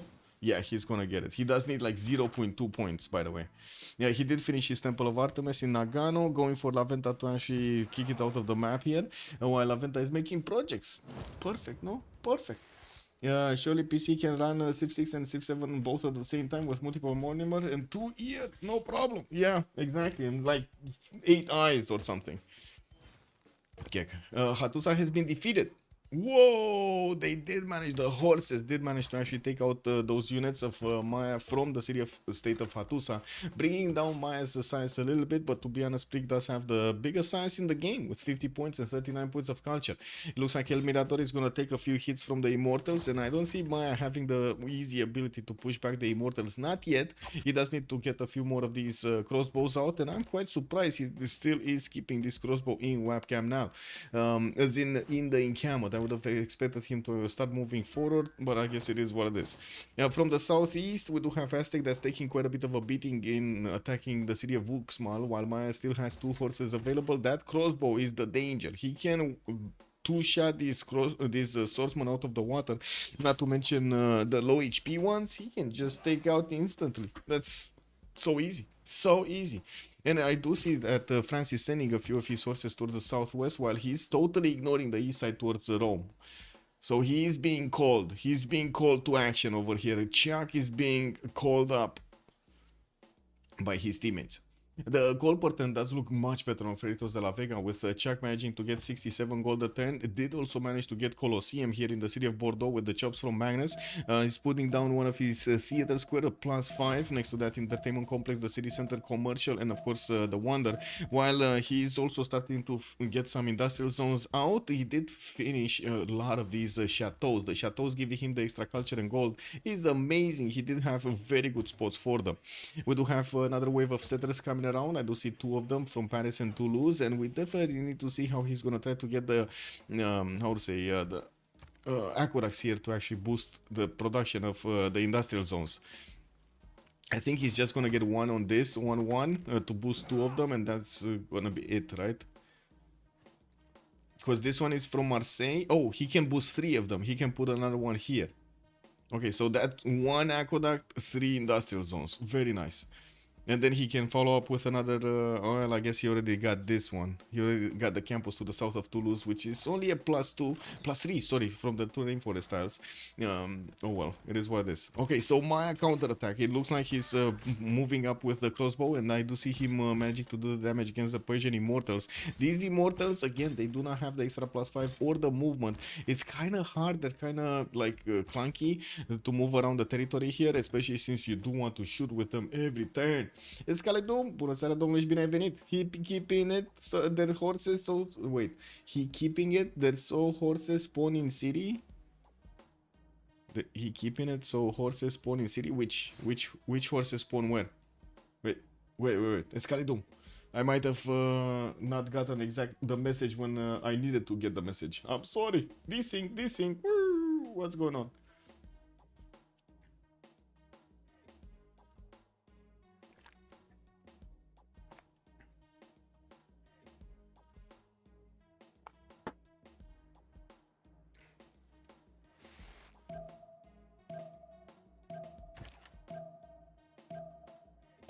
The crossbow in the encampment. Oh, I see what you're saying. He wants to keep, I see. So the horses spawn over here in the city center. Got it. Thank you. That's a good point over there, but does it matter anymore? Never mind. He did move out his crossbow forward. He does have the extra movement right now from the general, and we do see the counterattack here of Persia, of Maya against Persia. It's gonna go through.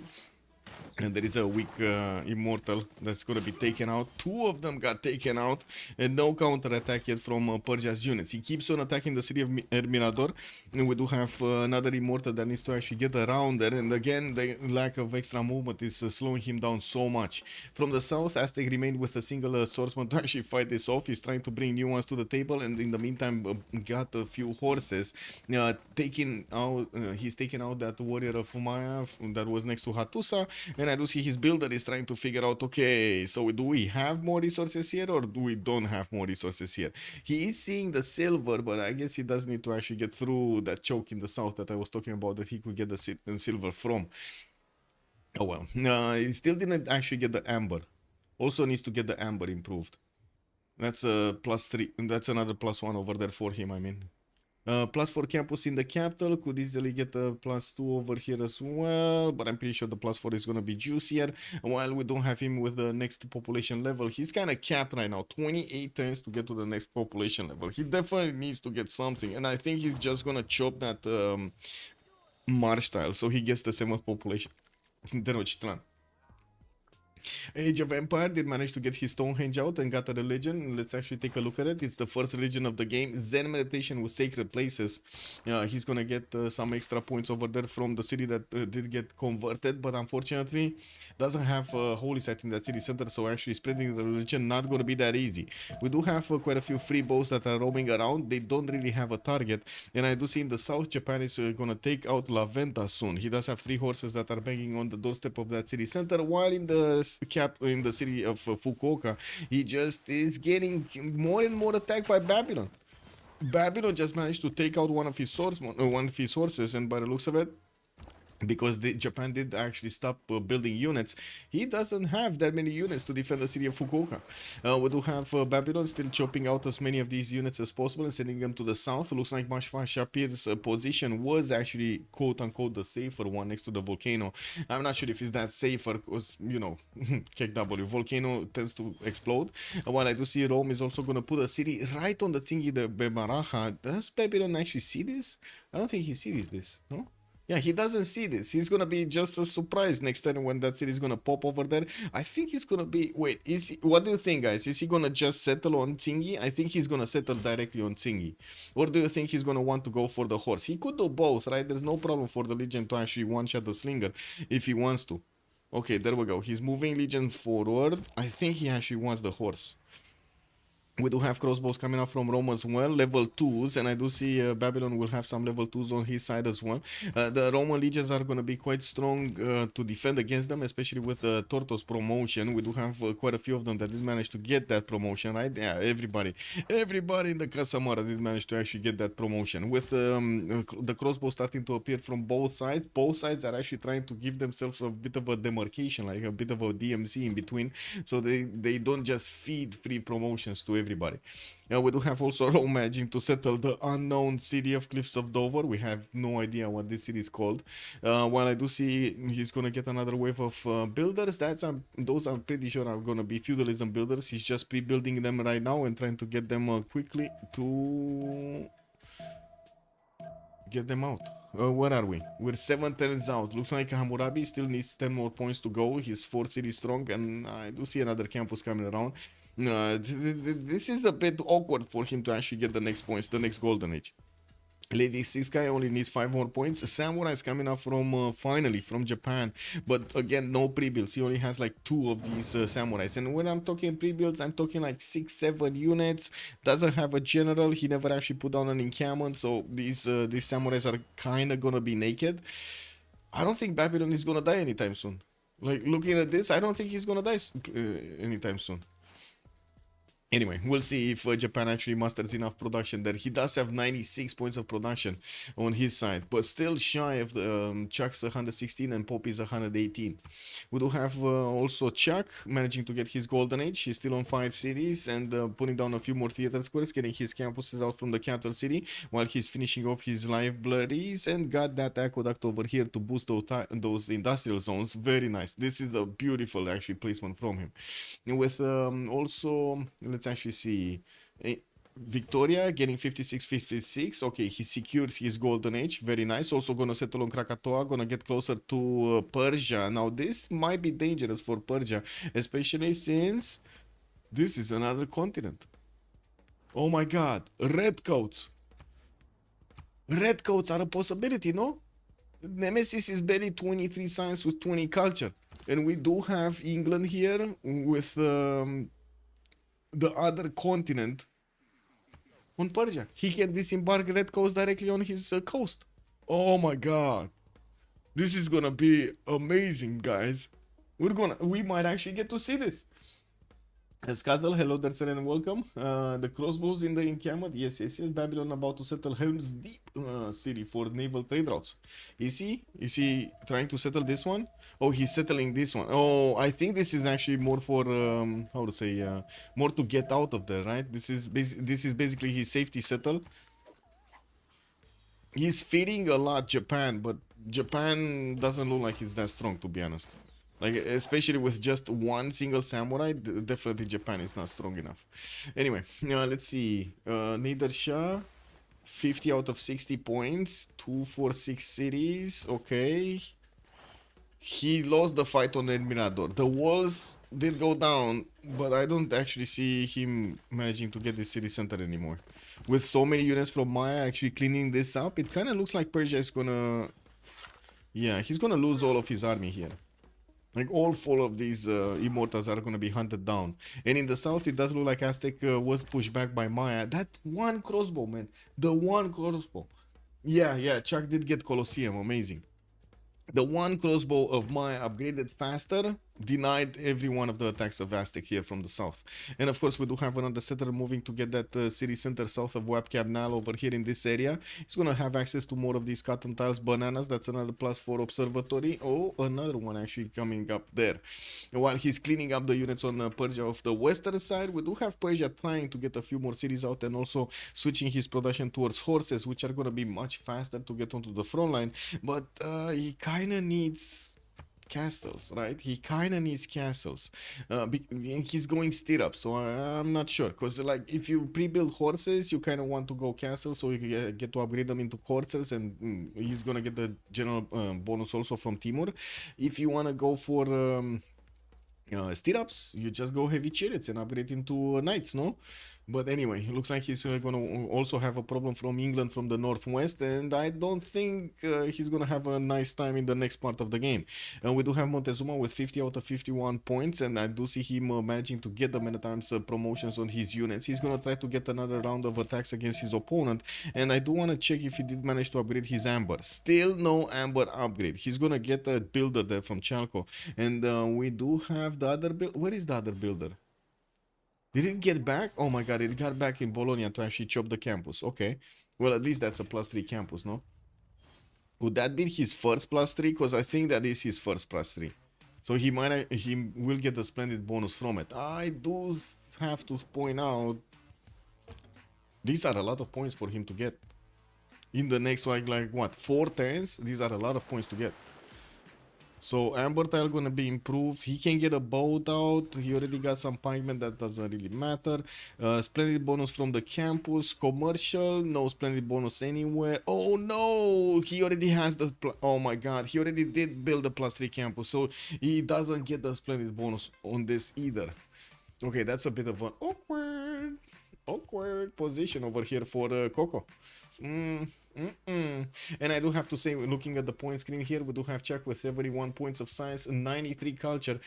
Pompey is on 59, 70, and he's gonna switch to a free inquiry golden age. With the production capabilities they have right now, they are overwhelming the Sharks. The Sharks are getting taken out by the brothers. Oh my god, this is mafia style being taken out. I do see Rome's units are starting to actually, especially the crossbows, to do enough damage against these swordsmen to lower their health enough. We do have Rome managing to get closer, mano a mano over here against his opponent. But now the line of defense here from the crossbows of Babylon is gonna start shooting. And from the south, since Japan is not pushing that hard against these borders here, this is a very big issue. Very big issue. If Japan cannot actually push, this was their chance, right? This was their chance in the plan. Having Rome pushing in from the west, and then samurais coming in from the south to punch back the Babylonian units and get away Babylon from this territory. This is not happening anymore. First of all, safety settle, right? Babylon got a safety settle. Second of all, there's so many units from Babylon everywhere, and Japan wanted to see him here in a position of war. So yeah, I don't think he's gonna get either. What do you think, guys? He's not really seeming well, he's not really, you know, getting the gold. I mean, he's getting 60 gold a turn, but that's only him actually getting on the team. Kinda awkward, yeah. Click, click, click, clack. Okay. We do have to take a look also how Rome is going to try to develop his cities, with Antium actually appearing over there from the cliffs of Dover. We do have him getting Arpinum on that city de Bemaraha. Looks like he did manage to get a few more legions, and he's going to try to move them to as much as Shapir, chopping them as much as he can with the tiles of Tsingi. We do have him also needing another general if he actually wants to go on the offense, and with printing coming up in 2 turns, also mercenary is coming up in 3. I do also see him actually retreating from the foreign line. The DMZ is intact again. They do have a tile in between them, so basically that's the demarcation line between the two armies. On the western side, I do have to point out France is not going for his stirrups timing against anybody. We would have seen some more horses, some more numerous horses actually appearing on the map if that was the case. Getting his amphitheater, so he starts rolling in these theater square points, these great writer points and the artist points. And we do have him with 3 turns for intelligence agency to come out from Paris, and I do see a spy over there is in the city center also. Well, that's the free spy. That's the free spy from castles.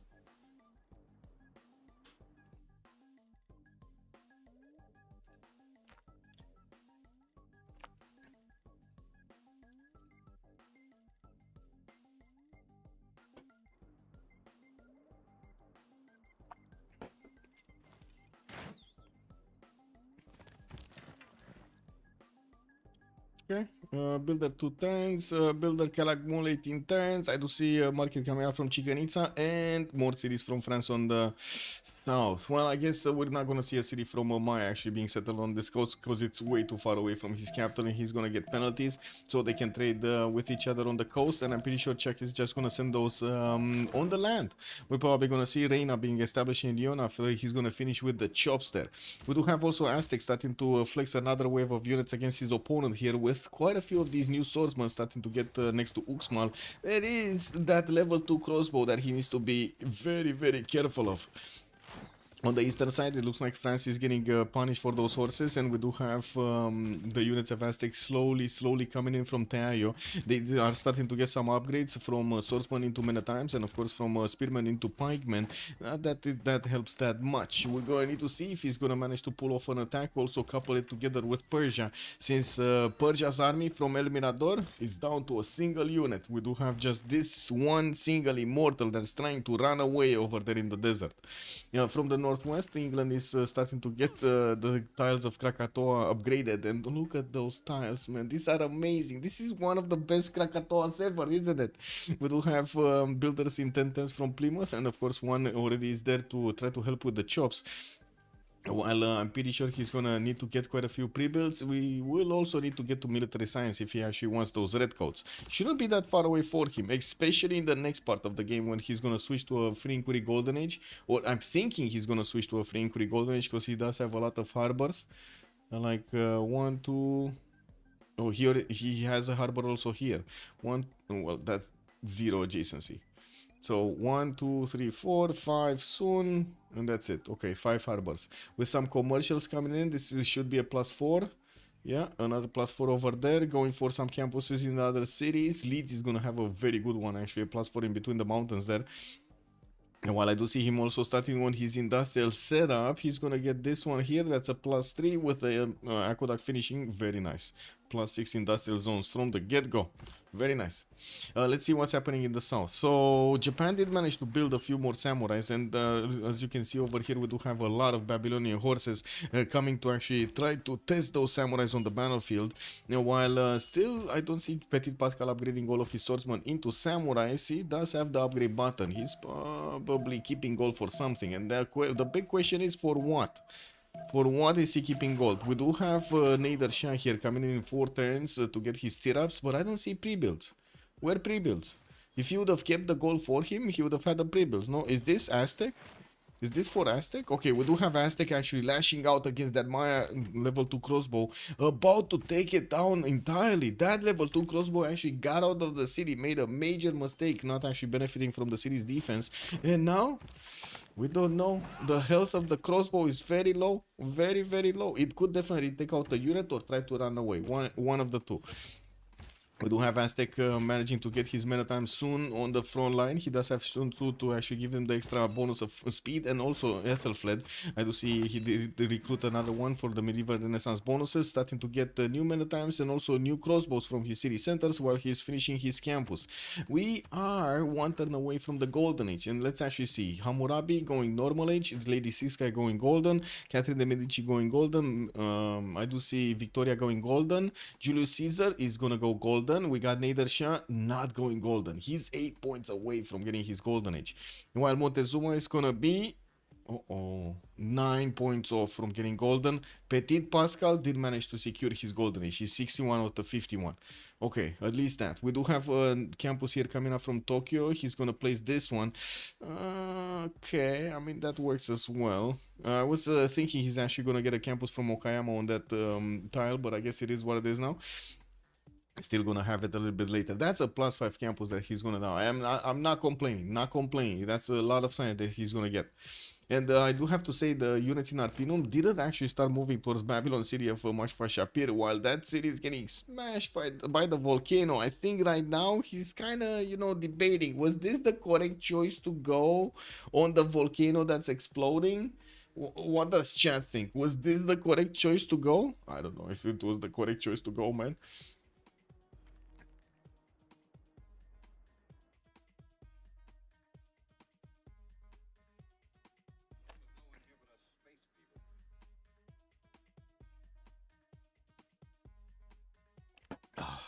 Finish that coffee.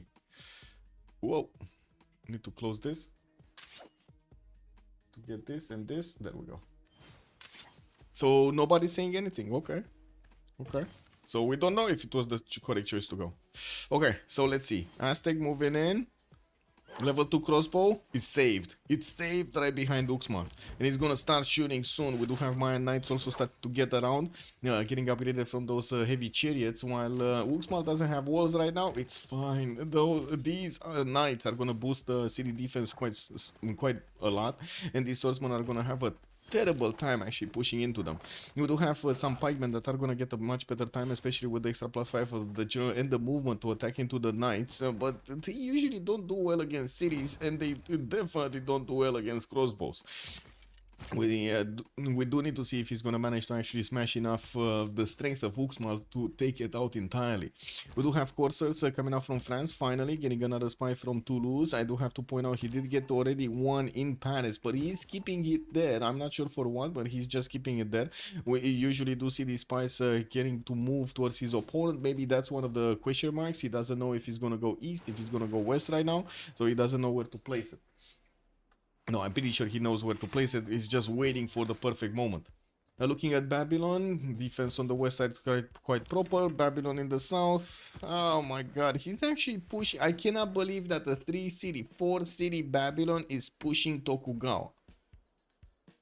And actually disturbing him, right? This is amazing. 3-city Babylon, Tiritz is lashing out, taking out Japan cities from the south. Wow, beautiful. That's just beautiful. Wait, announcement. What is this? Timor's voting. Somebody pinged moderator at some point and then deleted the message, so it just remains on my side. I got a notification. Beautiful. Just my life in a nutshell, guys. It's just notifications, notifications, notifications. Wait. There was a saying with that. Oh my god, there was a funny saying with that. Not notification. It was something else. But anyway, we're gonna have the Congress, and I'm gonna think during the pause if I do get something. Okay.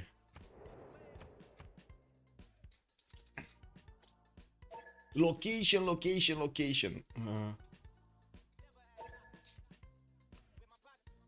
There was a joke actually with Jeff Dunham, if I'm not mistaken.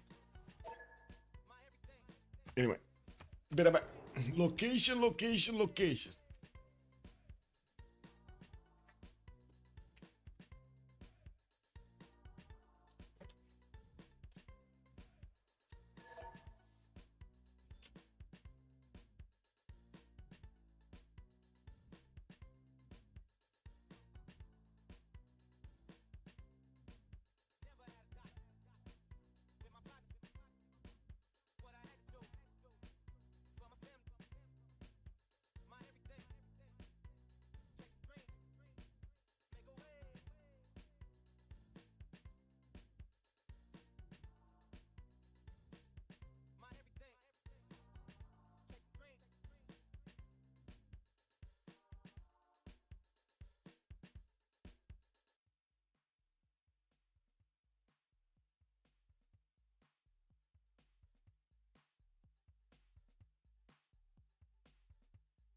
We're back. Okay. Okay, so what's going on over here? We do have Catholicism may condemn. Catherine de Medici 20% faster population growth. Okay, that's perfect actually for Chuck. And Tokugawa did gain the 2 Diplo points. I guess they just gave him the win over there because I don't think actually Tokugawa is gonna have that big of an issue. He's getting boats out against whom is he getting boats out?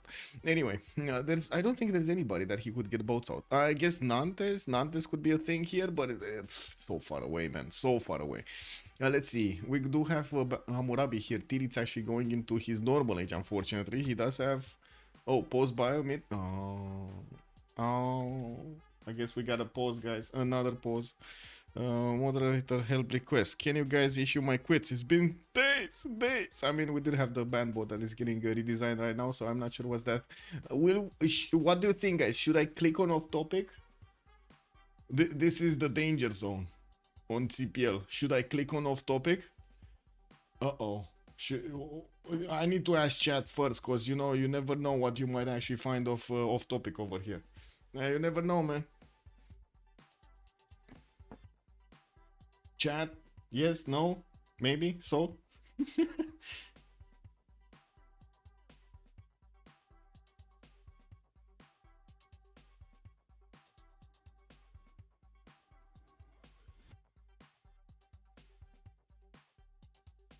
Do it? Okay, I'm clicking. Whoa, what do we have here? Abdullah sharing something very scary with a lot of blood. Daniel kissing somebody. Okay. No, sorry. He done kissing Daniel through a emote. Rest in peace, Herson. Oh, wait. Tier 2 extreme infraction. Reason. Extreme leaking of privileged information, toxicity, slander, and acting in self-interest promotion to the detriment of the community. Undefined ban from the server. Yeah. Man, they started making memes of me. They actually started making memes of me. Kick W, man. He still didn't answer on the plane BS. Okay, did he already get 10-1? Wait, what's going on? Oh, they're still talking about this. Okay. No idea. I guess it is what it is. Yeah. Happened, guys. Yeah. You know what's the funny thing? I actually didn't do it. Didn't do anything this time around. Man, if only I would have done something. Because he's actually pointing the finger at me. Oh well. I guess we do have some time to play with some music. Echo Supreme, you wanna hear some music? Let's see. What was the project I was making earlier?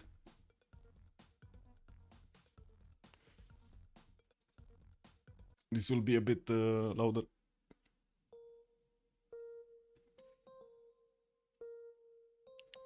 Oh my god, hitting it from only one side. This is kind of weird.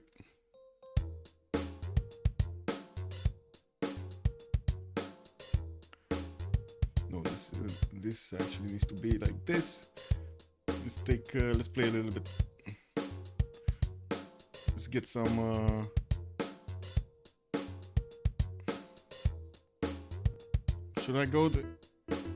should we go this way or get the duff? Let's get the duff.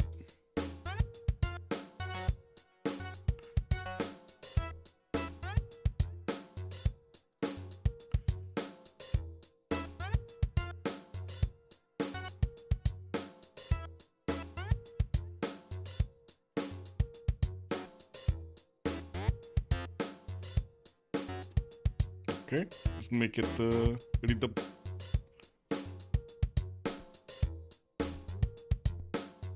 No, a little bit higher. Back to this. Ooh, we don't hear it any longer. It's because of the filter.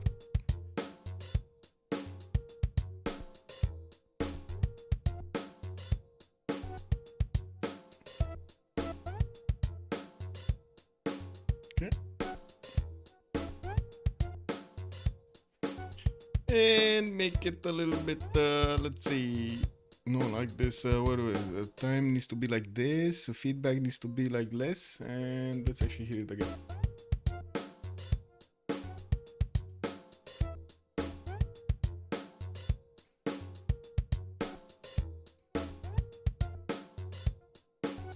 like this, a little bit, just in the background over there, you know. Over this, we put other sounds. Like for example, we get them a little bit taller, right? So you do want something like. Let me actually put something more specific over here. Let's get this.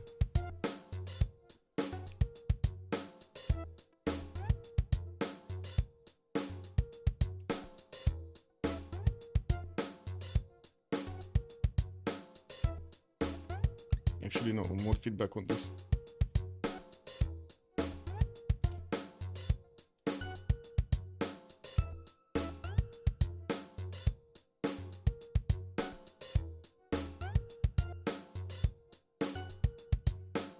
Like this? What do you think, Echo Supreme? We keep doing like this, or do we put a little bit more bass on, or the bass is fine? We get some effects going? We definitely can get some effects over here. Let's see. Sounds. Ooh, wait. Oh my god, we need to give some rhythm to this. Also some, like we're going to need to cut it a little bit, right? To give it a little bit of a oof, a character over there. Definitely, I don't think the woof is hard enough. I don't hear it properly right now in a single, you know, like one of these little small things. But I think it should be there, no? It's getting there, it's getting there. Okay, let's get back to our horses here. What do we have? I'm gonna save. I'm gonna try to make a full song after the stream. 27536. Oh my god, amazing count number. What can I say, man? Well played. I never thought. Wow, you're telling me well played. I was actually playing songs. Wow, that's cool, bro. I don't know what you're blaming me for. To be honest, I think Herzog kind of kicked himself.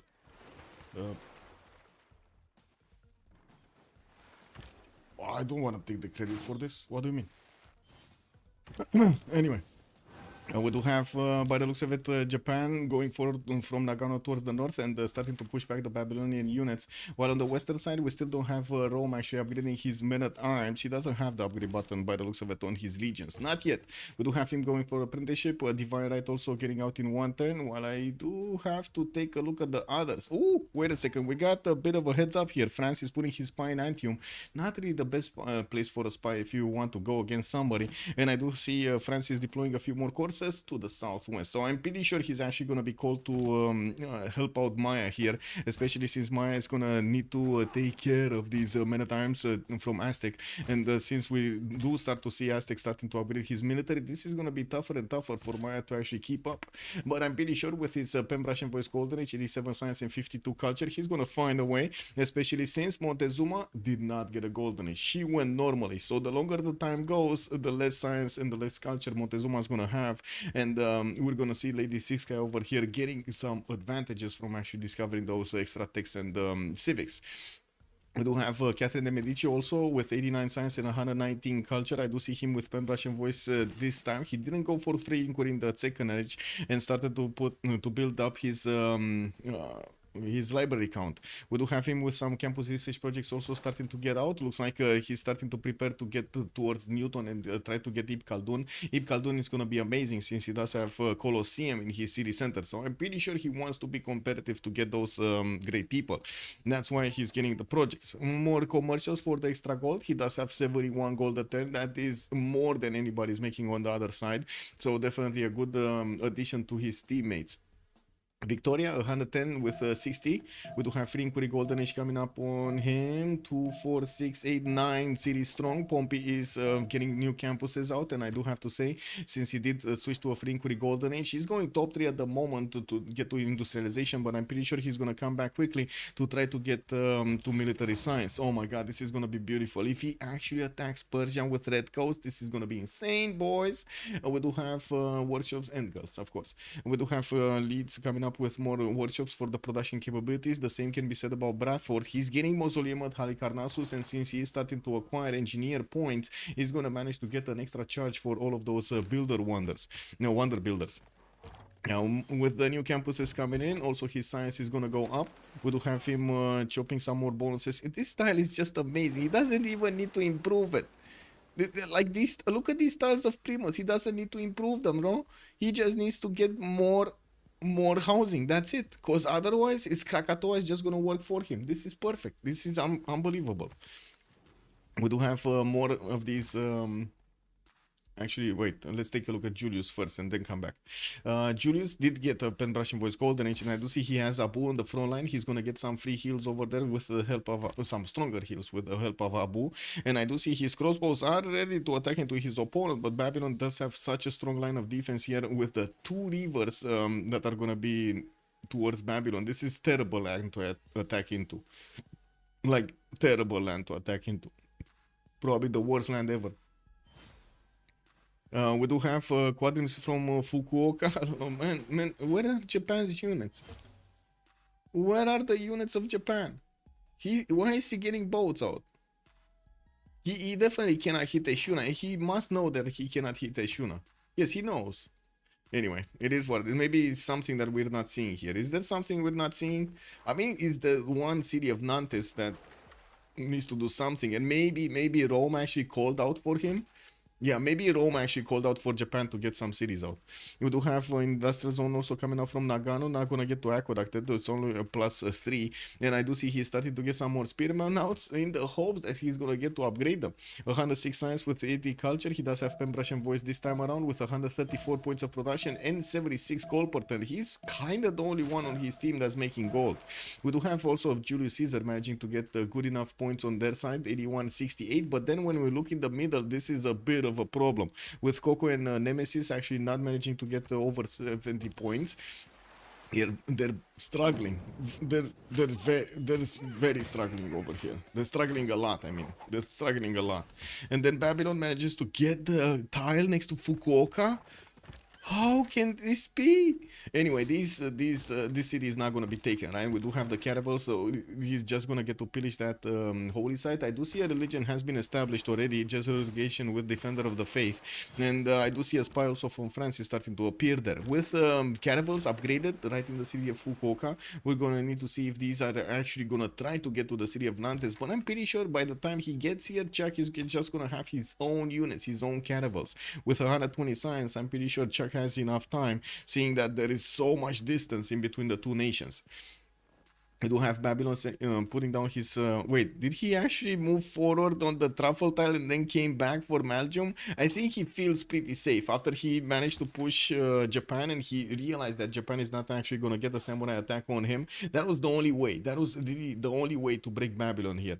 Now, it does seem like Babylon is getting those trade routes towards England. And he's going to be fine. He's going to be fine, no? Okay, that's fine. Now let's actually see. Campus research projects coming in. We do have Galileo, France 41, England 8. Ooh, he needs a lot, man. He needs a lot more. That's why he's getting the projects. I do see he's getting 4 projects out from his city centers, 2 turning in the majority of his cities. He does manage to get 211 points of production, and I do see also Pompeo 230. That's a lot of food and production coming up on their side. Oh, that's a lot of food and production. On the other side, you do see that there's quite a bit of a lacking of food over here on Nedershine and Montezuma, 86-74. Montezuma is still lashing out, and I do see Maya's pushing him back slowly. We do have Maya's crossbows, the level 2, starting to hit these maritimes from afar, and we do have also a contingent of coursers here from France that did manage to push the initial attack of counter-attack, I would say, actually, of Aztec. We're gonna need to see France here starting to get his boats out, and I do see Rome is already putting some units, some galleys, just galleys, not very strong units, to go against the city of Nantes. I don't think Rome would have had actually the ability to go towards cartography. He's just so far away from getting cartography for those units, and since he does need to actually keep up with tech of Tirits, I don't think he can afford going top 3. He's trying to, don't get me wrong, but I don't think he can afford going top 3. Got to go. Her laptop has been having a lot of problems. Wait, her laptop? Which, whose laptop? Saps, bună seara, domnule, și bine ai venit. Also, who that? Hi. Who's that? Mem TV? Oh, I see. Okay, I didn't know about that one. Mem TV. Got it. Hello. Hi. We do have Persia. managing to get quite a few builders out, and this is, I guess, his feudalism timing a bit later than everybody. We do need to see if Nemesis here is gonna manage to put the chops into something that matters, and I gotta say, man, Pompey going printing, he's starting to go bottom 3, exploration coming up in 1, not gonna be far off, especially with 140 science from getting his red coats out. We do have him padding his science numbers with new libraries here coming in. I do see some Sea Dogs also from Newcastle upon Tyne, which are, I guess, gonna try to actually stay on this coast over here to see if it's gonna be free to go against Bakhtri. It is. Look at that. That city's undefended, man. His backside is totally left open. This is the problem, right? This is a big problem. I would imagine he would need to at least have a scout over there or something that gives him vision over the water, because he only sees a few tiles. He's not taking into account England might actually, or easy. What do you think, chat? Is he taking into account that England might actually come against him with redcoats? Or is he thinking that's going to be so far into the future he doesn't actually need to fend this off right now?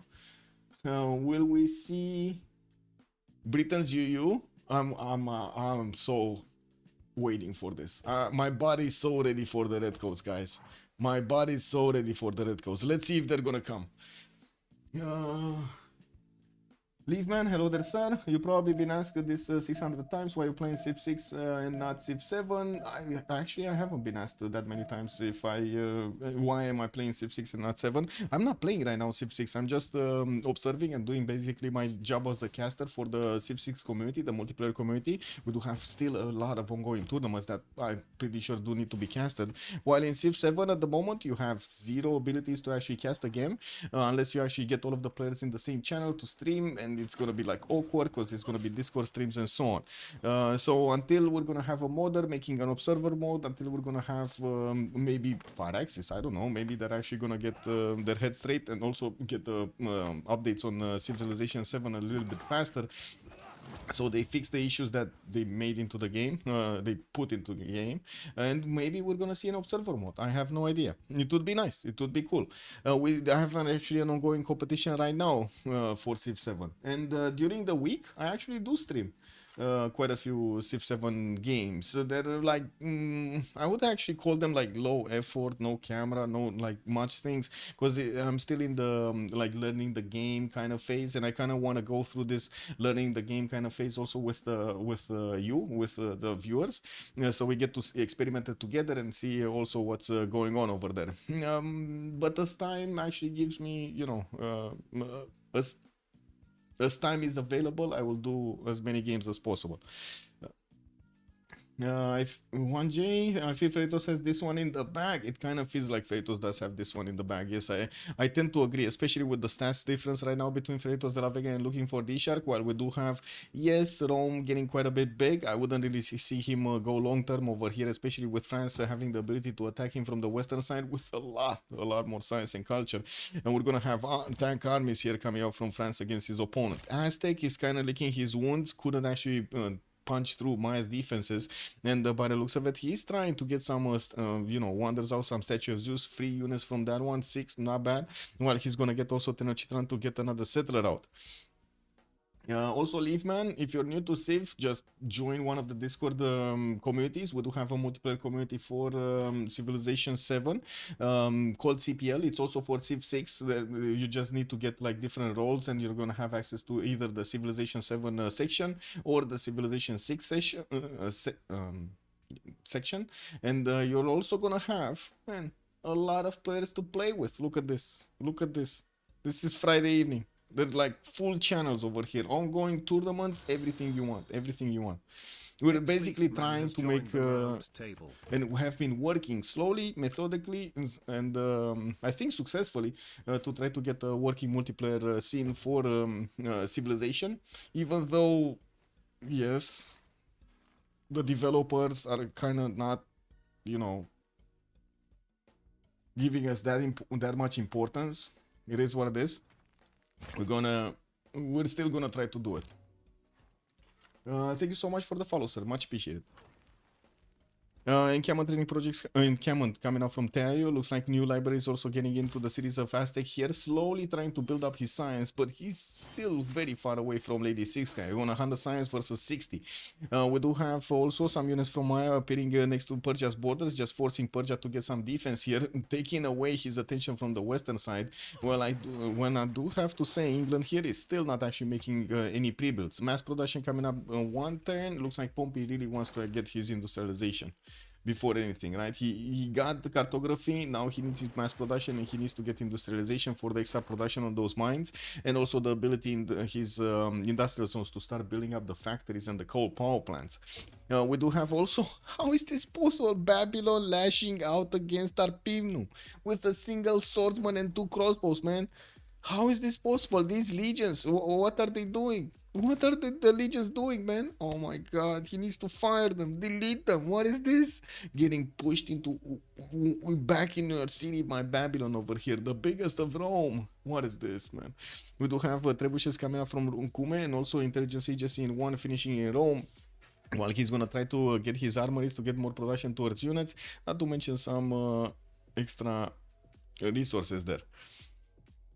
Southeast Japan does have a 3 crossbows. Oh my god, man. He still has a major issue with Babylon. At least he did manage to push back Babylon from attacking Nagano, and now he only has Babylonian units to the north of Fukuoka. There are no siege units that I can see over here to attack into that city center, and I'm pretty sure Japan is gonna get at some point frigates, so this will be cleaned up. There we go. Next turn for square rigging, we do have 2 of these squadrons available to actually attack.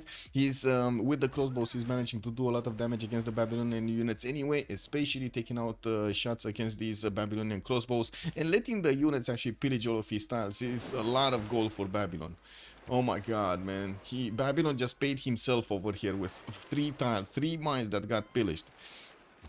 I do have to say, where are those boats? We got 3 caravels moving on the water to the west. They're not getting anywhere. Okay, there's another one here. Oh my god, if only he would have upgraded his boats here in the city of Antium or in Rome. This would have been so much better, so much faster to actually go against Nantes. Anyway, campus research projects coming in from France. He did manage to recruit Bicheng over there, not really giving him that many bonuses. But there we go. Isaac Newton is going to be the next one. And France really wants this. Really wants this. He already did manage to recruit Ibn Khaldun. And I do see also Galileo Galilei for that extra science boost. And I'm pretty sure right now, Chuck is swimming, man. Chuck is swimming. He's gonna have 160 plus science easily in the next few turns. 147 culture as well. He will get some more of those great writers to give him the boosts to put into his amphitheaters and increase his yields from each of these tiles. Kick. Okay, with that, we do have commercials here. Zanka Mashad, Susa, Gordian. I do see Persia is just trying to get as much gold as possible. He's on 33 right now, but I gotta say that 56 science doesn't actually ring a good bell. With Victoria starting to get military engineering in the bottom 3, he's going back bottom 3. He did manage to... No, he still didn't get actually his industrialization. I do see 2 3-tile mines over here. They're not 2 4s. Anyway, and this is the biggest fleet ever. That I have no idea what he's getting. Okay, wait, he's getting us. Oh my god, he's actually gonna attack Fukuoka with Foro City. This is gonna be so cool. We got Pompey here getting sea dogs, caravels, and also some horses with this military. Quite a few more sea dogs coming in, quite a few more caravels. He's gonna put a city over here on the horse style, and gonna get to pass all of that navy towards Fukuoka. Oh my god. I have Civ6. I think I should play Civ6 instead of buying Civ7. Yeah. To learn. I mean, to be honest, there are kind of like 2 quite different games between them. One of the reasons actually the community is giving them so much slack right now, so much.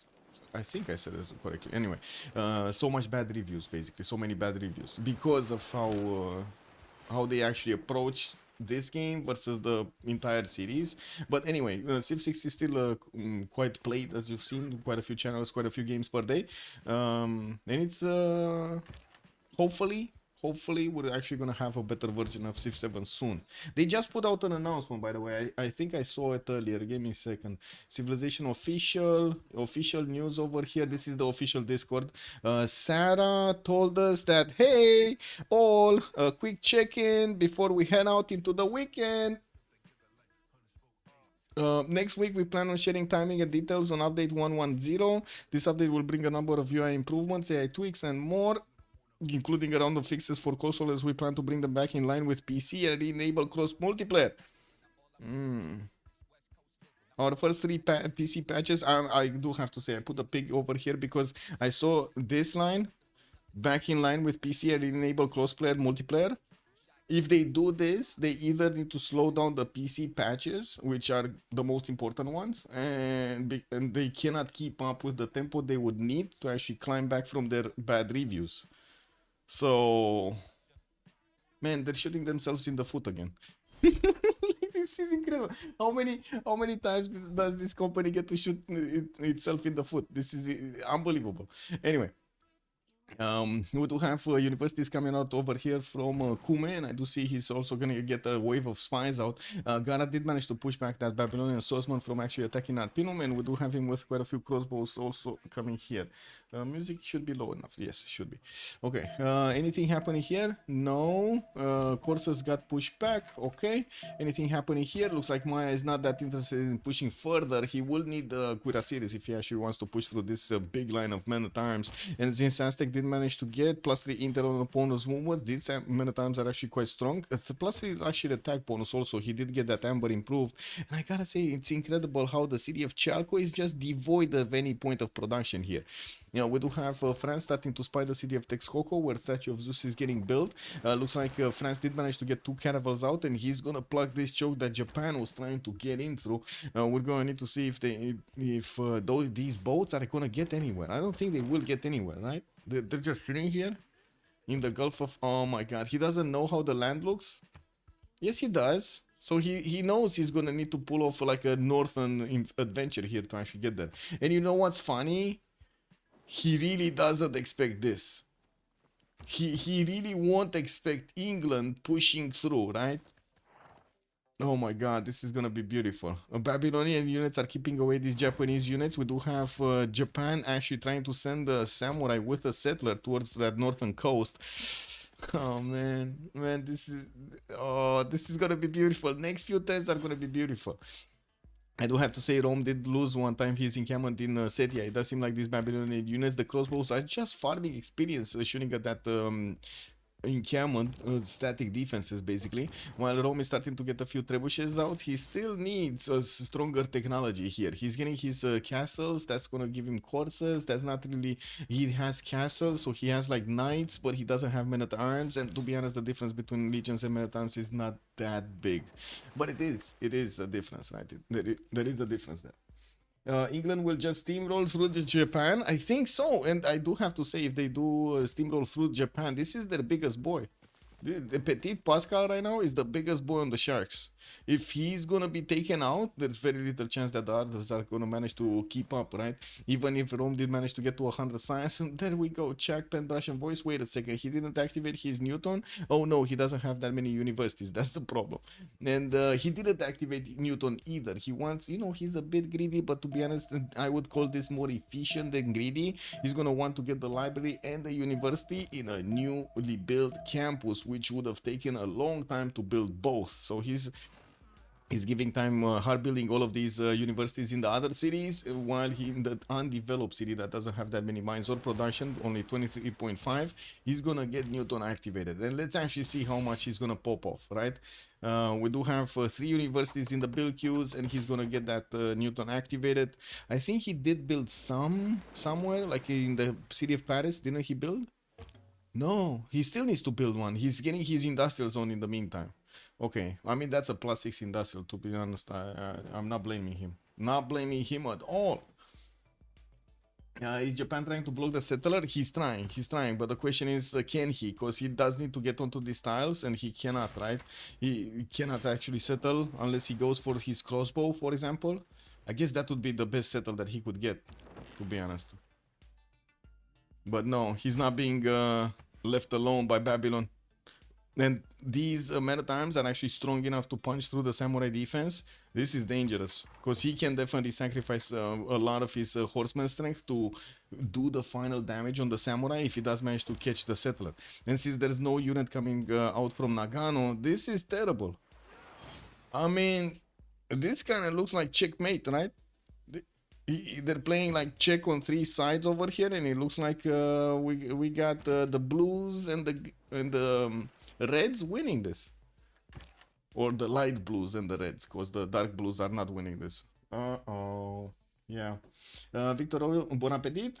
Did I miss anything? Looks like everyone is still alive. Oh, I mean, you did miss quite a few things, man. Maya managed to actually push back Persia perfectly. Persia didn't manage to get the general. He still tried to push into Maya with like 80 mortals. All of them died at the city of El Mirador. El Mirador was witness to a lot of those immortals dying. I mean, they kind of tested the names and, well, that came out. We did have Aztec with this. This is the 3rd attack of Aztec going against Maya. Maya managed to push him back every time from his borders. And I would imagine he's going to push him back this time around also. We do have also France managing to defend against Japan. Japan getting pushed in, by the way. So from the beginning of the game, Babylon defended Rome on the western side, then pushed into Japan with other units. Japan was making Pikachu faces because he couldn't actually keep away those units from Fukuoka. Tried to get to his cartography, and now we do have Pompey coming in with England. Check this out. He's gonna settle that city, gonna get all of those units around. It does seem like also Maya is trying to grab that city from Japan, and a free unit just popped out of the city center also. Now let's see all of those caravels and also these level 2 sea dogs starting to do the damage. Look at this sea dog fleet getting 76 damage against the frigate of Japan over there. Beautiful, no? This is just amazing. Is Japan? Yes, I did read that. Okay, yeah. Okay, so we did have another thing happening, by the way. Persia, by the looks of it, could not manage to get his golden age. He's trying to get as many commercials out because gold per turn.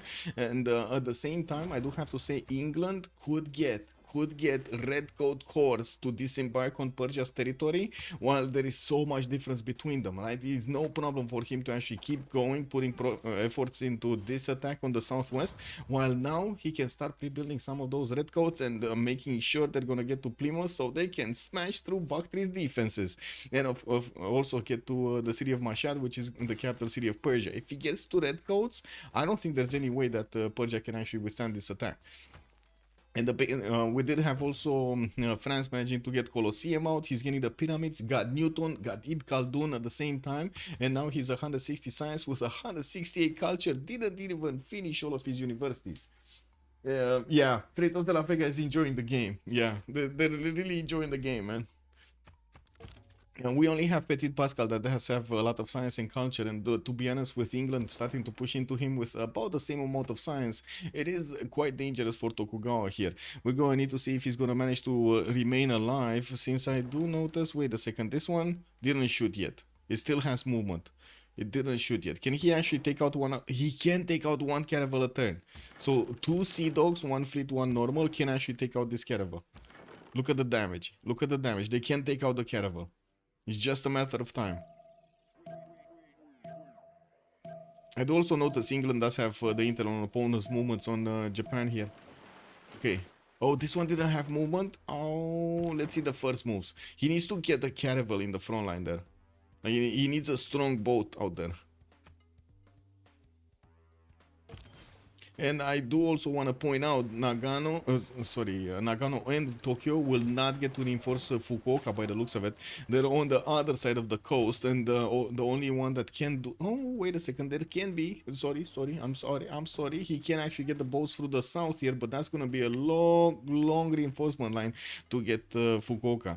While we do have Japan getting pushed, these Sea Dogs did manage to do the initial damage. The Caravel of England did get through, and there is another one here that could keep on doing the attacks. He's gonna need to somehow get more of these Sea Dogs to attack into his opponent's units, because this is not enough.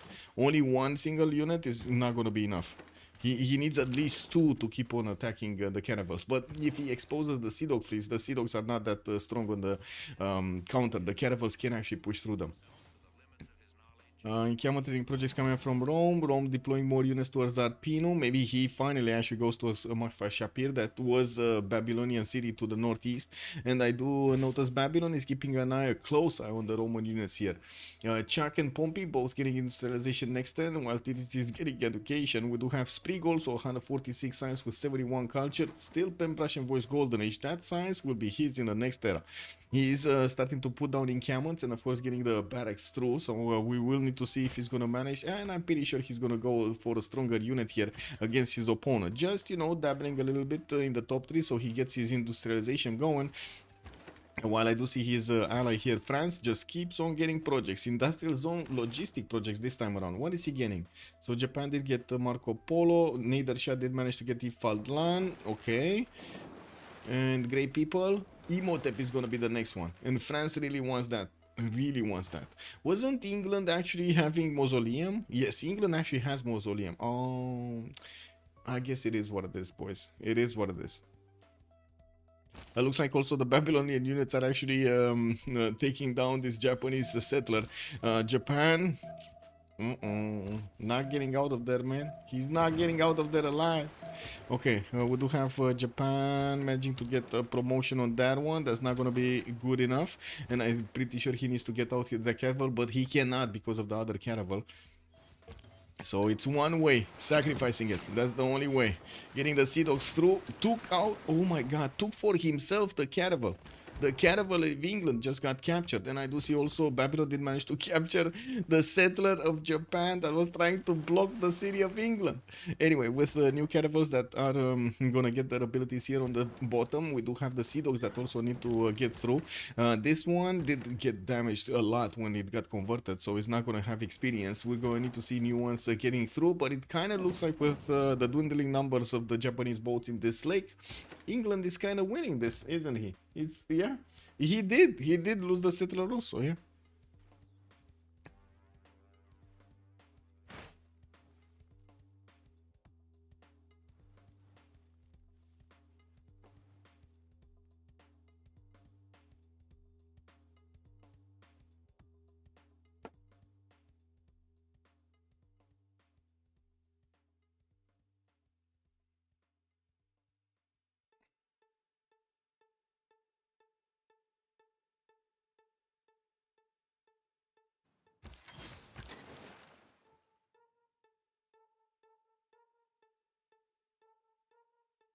It's coming through.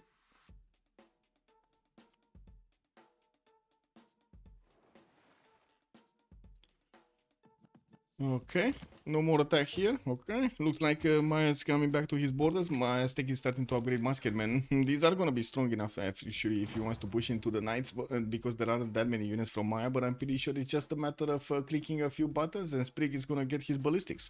So I don't think Aztec is that incentivized to push forward with just these units. A bit surprising that he's going metal casting instead of trying to get to line infantry, which would make these much stronger. And you gotta remember that Aztec does have extra bonuses when it comes to building up these midi units, so maybe it would be a good idea to keep on following this. And we're also going to need to see what will happen next turn with Pompey actually having two very weak boats on the front line. His Sea Dog fleet. Oh, wait a second. That boy needs to get out of there. He needs to get out of there as soon as possible. He does have a promotion, so it's just a matter of actually clicking faster than his opponent here to get that out of the way. And Pompey did manage to get it. Okay, did manage to get it. He got new caravels on the front line. Couldn't actually get to capture another one of those caravels there of Japan with his Sea Dogs, but now he does have all of this lake for himself. We're going to need to see him smash through the defenses of both Fukuoka and its encampment here. And while we do have Nagano getting pillaged and attacked by Babylon, Babylon will have a free settle basically in the north, so he can get more trade routes to, guess what, England. And we do have also Royal Navy Dockers coming out from Liverpool, and I do notice Babylon here gonna get those knights out towards the north. He's gonna need to defend against Rome's attack. Also, where is Rome going? Because initially I thought he's, you know, flexing this trebuchet to actually put next to Arpino and maybe attack Mashfa Shapir. I don't see it like that anymore. We do have Gara getting siege tactics, nationalism. He does have upgrade button on his regions for Muskerman. They would be significantly stronger if he actually goes on the offense here against Babylon. And Babylon is 3 turns out from his gunpowder also, just doesn't have a lot of units in Makfa Shapir. Looking at the boats here, looks like finally the Japanese boats did get into that one tile choke of France. France did manage to put his units in the Ligurian Sea on his reef tiles over here to try to defend with the strongest tiles possible. While I do notice France did not only manage to get Imhotep, he got also Isodor of Miletus with his projects. And now he's building up his great library, no, Forbidden City actually, in the city of Marseille. Gadrina in the city of Nantes, but doesn't actually have anybody to trade with, unfortunately. 2 turns for pyramids in La Rochelle, and I do see the Great Library is getting built in Bordeaux also. Okay, very nice. No more settlers actually on the right side. This is very surprising that he didn't get at least a settle to the east of Paris. At least one settle. But oh well, it is what it is. Sea Dogs coming through. They're gonna start attacking into the encampments at the end of the turn. They don't get discovered right now if they don't attack. So I'm pretty sure he's gonna try to stay in the fog of war so the encampment doesn't shoot him back. Even though I think actually the encampment already shot the caravel. But anyway, we'll see next time. Oh, going for direct city attack. Going for direct city attack. Not caring about the encampment. Okay, perfect. Why not? We will need to see the caravel move forward to get that tile next to, and of course we're going to need to see the Sea Dogs starting to get the array of shots against the Fukuoka. There is there was a frigate that actually was caught out, but it's fine. Whoa. Well, that knight is just gonna die to a frigate, isn't he? Yeah, I think he's just gonna die to a frigate. Good thing Japan does have from Nagano one tile in the lake that he could attack the own boats over here next to Liverpool.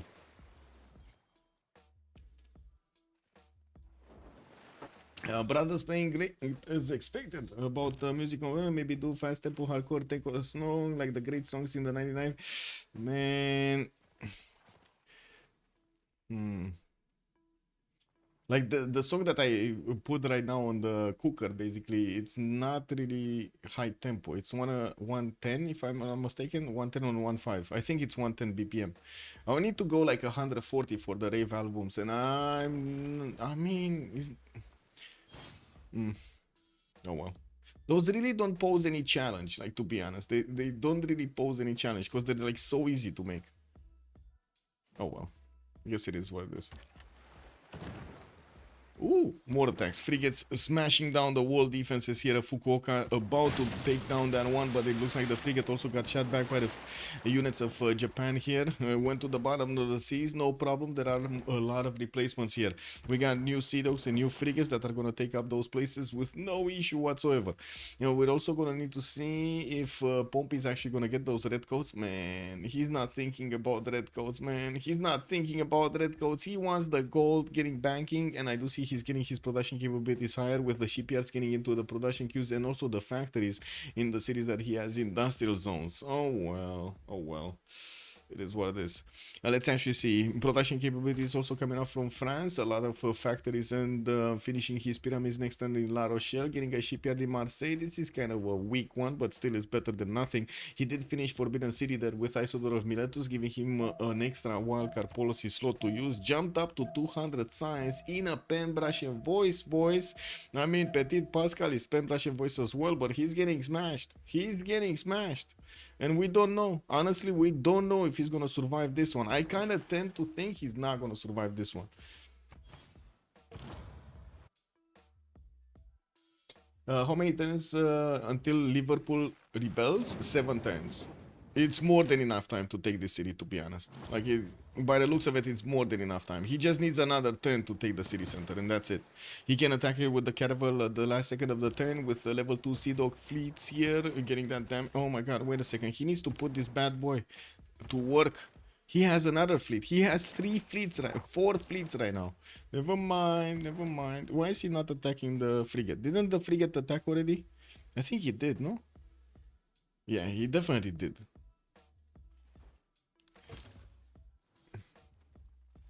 Getting the rave.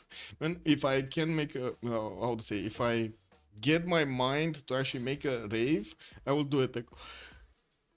Definitely do it. 100% do it. Did anything change, by the way, on the Sid Meier's thing? So we're still 51. Oh my god, it went down actually. Lol. It went down in reviews. Oh no. Yeah, it is what it is. Any camera training projects coming up in Ostia.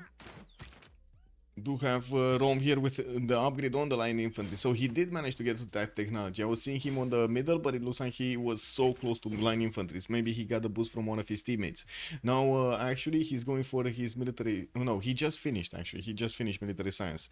We do have him start with the ability to actually start moving towards his opponent, while Tirits is still getting his gunpowder. He's also going to get muskets here to defend. Not bad, but his crossbows are going to be quite lacking. The line infantry can smash through this crossbow line a lot easier than it was with legions. Now the question will be if Babylon is gonna get stronger, a lot more units to fend off, to put in front of these crossbows and hold the line infantries as long as possible, while his ally England is smashing through the Japanese defenses right next to him. Look at this, it's right next to him. Why is he not killing off this frigate? Ah, there we go, there we go.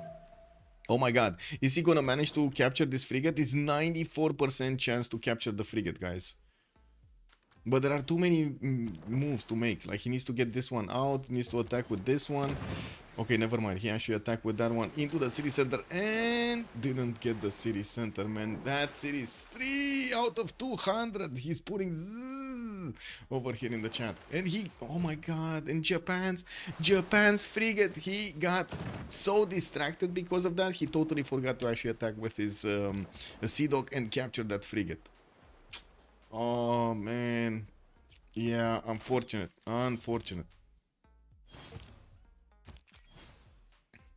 Babylon here did upgrade his musket, and I do have to say these line infantries are stronger, a little bit stronger, not that much. And I do see Rome did manage to get a spy into the English territory. It doesn't look like it's gonna help him at all at the moment. Massive army coming out from Aztec against Maya. These units, these Maritimes do not seem to have enough strength to actually punch through the knights. You've seen them actually attack one knight with 3 units, 4 units or something, couldn't do it. And we do have Maya's level 3 crossbows that are gonna soon turn into field cannons. We do have him getting his industrialization next turn and getting to jump start his production capabilities on 200 right now with his Prussian voice, giving him 84 points of culture, while he also has 213 science points. In the era score screen, we do have Hammurabi 6 points off from getting a golden age, and we're only 2 turns away, by the way, 2 turns away from switching the era. Lady Six Guy is going dark. Looks like Catherine de Medici is 9 points off. Doesn't really seem like he's gonna get it. Yeah, that doesn't really seem like he's gonna get that going. Even though he did build a lot of wonders this era, he's still shy of with 9 points. We do have Victoria also with 9 points off. Looks like Julius Caesar, 76 out of 90. Man, if only he would have gotten the red coats, bro. If only he would have gotten the red coats. What is he on the tech side? Steam power. Okay, so I guess he's going steam power for those ironclad fleets. Not bad. I mean, he does want to secure his attack against Japan over here, and Japan is feeling the pinch. We got caravels coming out from a lot of cities here. While Japan is not that close to actually getting his steam power. On the other side, we do have Gara going dark, Nemesis going dark, Koko going dark, and also Kokugao going dark. So none of the civilizations, none of the players from looking for DSharks are going to manage to actually get their golden ages up. We do need to see if England is going to manage to push back Japanese boats from the Fukuoka city, and I do see he just got another one of those caravels. Did manage to also capture a frigate from Nagano, Nagano's lake over there. That's just beautiful. I don't know how those guys got onto the ship, but they did, and well, that was the result. Can he get another? No. I was thinking if he can get another shot on this frigate, but it looks like no. We do have him we do have Japan with the ability to take out a caravel, but if he does, he just gives away for another caravels to come and smash his frigate, so he doesn't move. Okay, anything happening here? Are we actually gonna see Hammurabi getting his golden, Chuck getting his golden? We do have 5 more points for him to get. Yeah, doesn't seem like anybody's actually gonna get a golden, to be honest. Like Hammurabi is still 6 points, Chuck is 5, Pompey is 9. On the other side, we do have Petit Pascal that is gonna be like 10 points off, but still very far away. Wow, Sprig is actually trying to get the Temenanki going. Oh yeah, 5 tons at Temenanki in Calakmul. Okay, not bad. I don't see how much free oh, okay. 1, 2, 3, 4. Okay, not bad. He's still gonna have a few of these. 6? No, 5. Maybe 6 tiles with the maze. And of course, he did already build farms everywhere, so that's still amazing. Alcohol Parrot, good evening, sir, and welcome. Derek May, haha, quality. Okay. Whoop, whoop. Yep. I have no idea what you said there, by the way. Just, it feels like a random thing. Maybe it does have some sense, but I have no idea what sense it is. Yeah, I need more information. Need more context.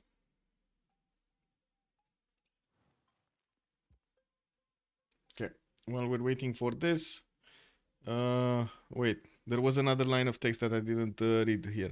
Our first 3 PC patches were done rapidly to tackle some of the most immediate fixes. Where pause button, man? Where pause button? Where fast movement? Where 8 players? I don't know what fixes they did, to be honest. And now we're scoping out several larger feature requests. Pause button for the future to improve the game. Pause button in many of the areas the community has shared feedback on. Pause button. Check back with us next week for more details on what that development roadmap entails. Pause button. Oh my god, we need to wait for next week, bro. That's just not how the community moves. Oh well, it is what it is. Don't you guys feel like these patches come out too slowly? Like if I take a look at the patches from like Path of Exile or Dota, man, they're like so fast. Those developers move with talent and quickness and swiftness. Oof. Actually, wait a second. Rome is getting pushed back? Well, I guess he just lost a unit. They're not really... I wouldn't really call this getting pushed back, right? Because he's just trading units here. Okay, that's fine. Nothing moving towards Marfa Shapir. Even though we do have Gara with quite a few units in Arpinum, he's still waiting for something. I don't know. I don't know what. France did manage to plug the choke with one single caravel fleet, which is going to be stronger than the caravels of his opponent. Japan that just doesn't want to touch them. We do have also a Temenaki finishing up next turn in Calakmul. We're just going to have this mine builder keep on building farms over here to get that extra food and those yields in, while a Temenaki is going to give him quite a few science points, not to mention production. Fukuoka is still alive. We do have England with quite a few units, and I do see he did upgrade his ironclads, having much stronger melee units, but I do have to say he's kind of running out of boats, so he's starting to build new ones. 2 new Sea Dogs are coming out next turn, another ironclad from Bristol in 2, and he's building up his industrial zone in the city of London.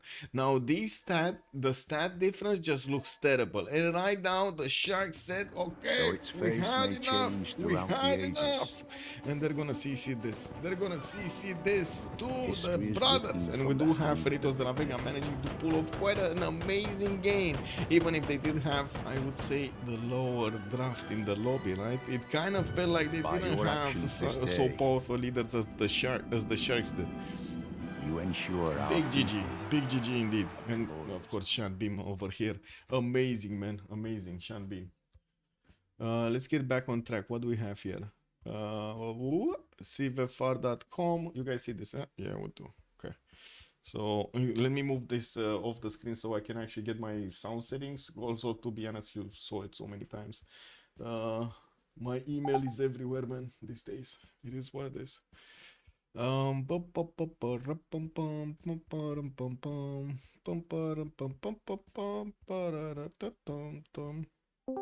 Sur Lyon et tout, là, il y a Charbon et tout, là. Ah ouais, bah là, il manque un bot maintenant, mais... Et en vrai, quand le Lyon il est sorti, j'ai mis Magnus. Hey, good evening, Jessica. Good evening, ma'am. I gotta say, we just finished the game. They just finished the game. They just CC'd right now. I'm so sorry you actually didn't get to see it from the beginning. Pour le préloc. I do have the votes open, by the way. On you can see the live stream back, I'm pretty sure, on YouTube, and I'm gonna put the vote up soon, as well as you do have the votes on Twitch if you like it more. Équipe. GG, well played. On va aller les voir peut-être. GG. Man, I can't believe you actually stayed alive over there. Babylon 3 series strong, man. Fighting off the left, fighting off the right. The samurais. Where are the samurais? I was looking every turn over there and I was looking. Come on, come on. He must rebuild. He must rebuild. Like, there's no way he's not getting that samurai. Nothing came out. And then I look back 10 turns later. Babylon smashing through the Japanese cities and pillaging tiles. What is this? But if he is doing samurai, it means like no one is doing Yeah. free sim stuff on their team. So No, I mean, to be honest, they didn't really have free sim anyway. Yeah. It was hard. Yeah. they chose to not have any free simmers. Yeah, they kind of did. They kind of did. Why the first remap, by the way? Was it because of Maya next to Julius, or was it because of your spawn, Chuck? My spawn was like not good, but overall position weren't great on our side. So Okay. it's not because we spotted Julius next to Maya necessarily. I see. See. Maya just showed us he can trade with the best of them.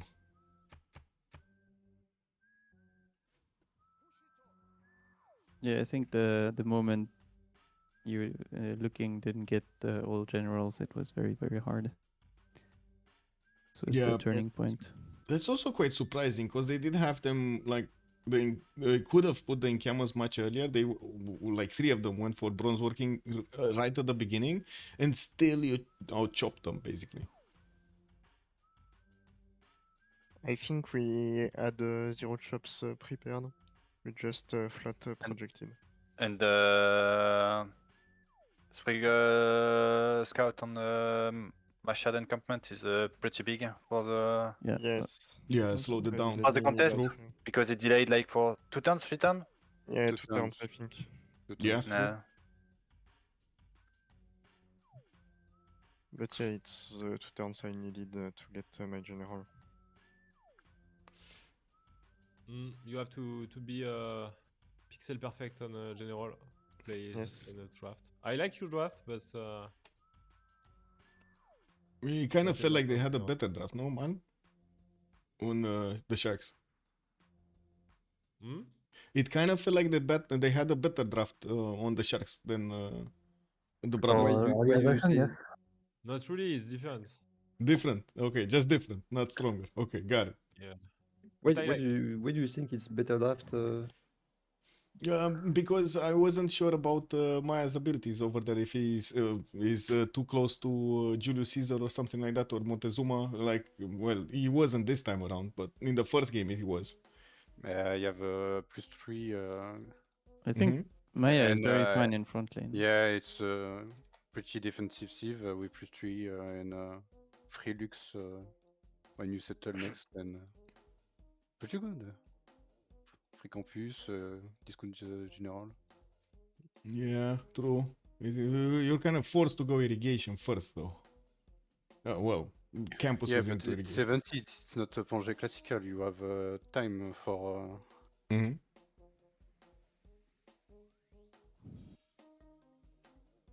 I think it's okay. I feel like the looking draft had more potential to high roll on positions, and I think the Frerito draft was more like solid in general. C'est marrant, j'aurais pensé exactement l'inverse. Bah, si t'as César en front et Tokug en backlane sur un bon land, tu peux high roll vraiment des trucs de fou. Ouais. Alors que Frerito, ils s'en sortent tous bien dans à peu près toutes les situations. À part Vicky. Ouais, À y a part pas Vicky. Ouais, Vicky, je pense que c'est exactement la même situation du coup. C'est 3 points. Ah non, Ah il y a- non, parce que genre Aztec, ça se débrouille pas si bien que ça sur la map. Hein. On a Babylone Maya derrière. Bah ouais, mais on a Nader à Aztec. Voilà, Tokug, c'est c'est des aussi- cibles Ouais, Ah, qui- ça se débrouille moins bien quand même. c'est des cibles qui isolées se débrouillent très bien, tu vois. Ouais, Ah, mais mais en c'est- free team Nader, bon, c'est un peu rompu. Ah oui, non, mais en situation de free ouais, pour moi. Et pareil Donc, pour le c'est- stack. Si vous avez pris Nader, c'était un peu pour qu'il soit front lane quoi. C'est pour suivre Oui. le travail du bronze, le travail du fer et faire Ouais, un c'est timing. ça. Mais Oui, tout ça à peut fait. se débrouiller tout seul sur la map et Ouais, c'est ça. partir IMO.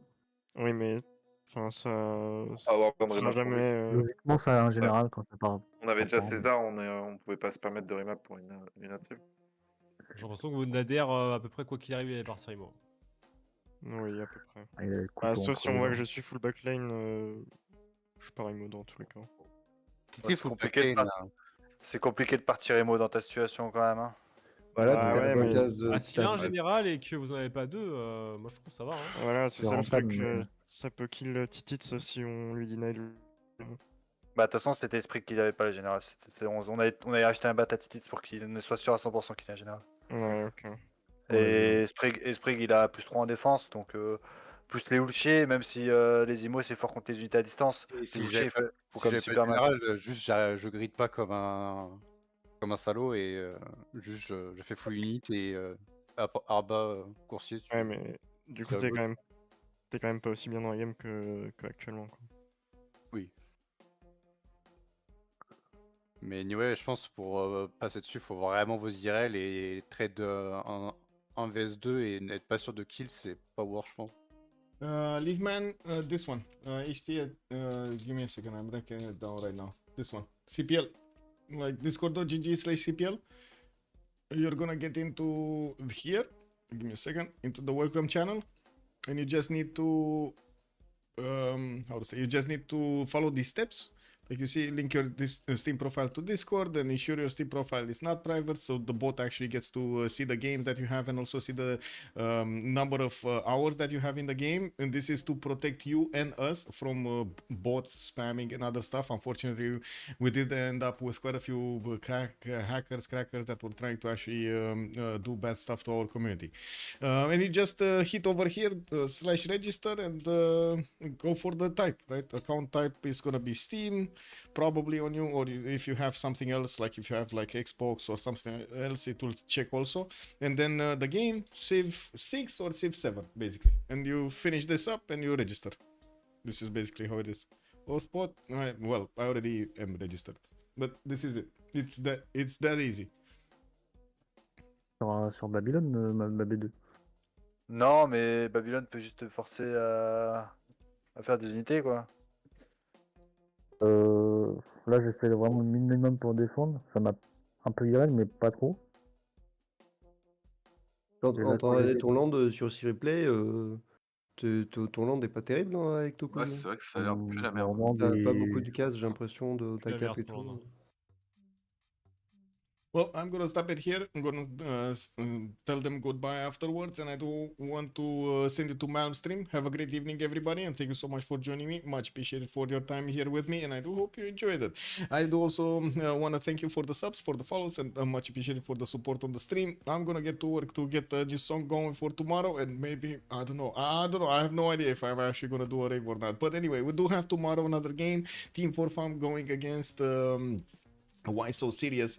And that's gonna be 1800 GMT. Gonna need to double check if it's like 1700 GMT or 1800 GMT. And that's gonna be the second game out of a best of 3 series in the qualifiers for the CWC from the CPL Premier League, and we're gonna need to wait and see if they do get their third game out on Sunday. Have a great evening, everybody, and have some fun with some Civilization gaming. Bye bye.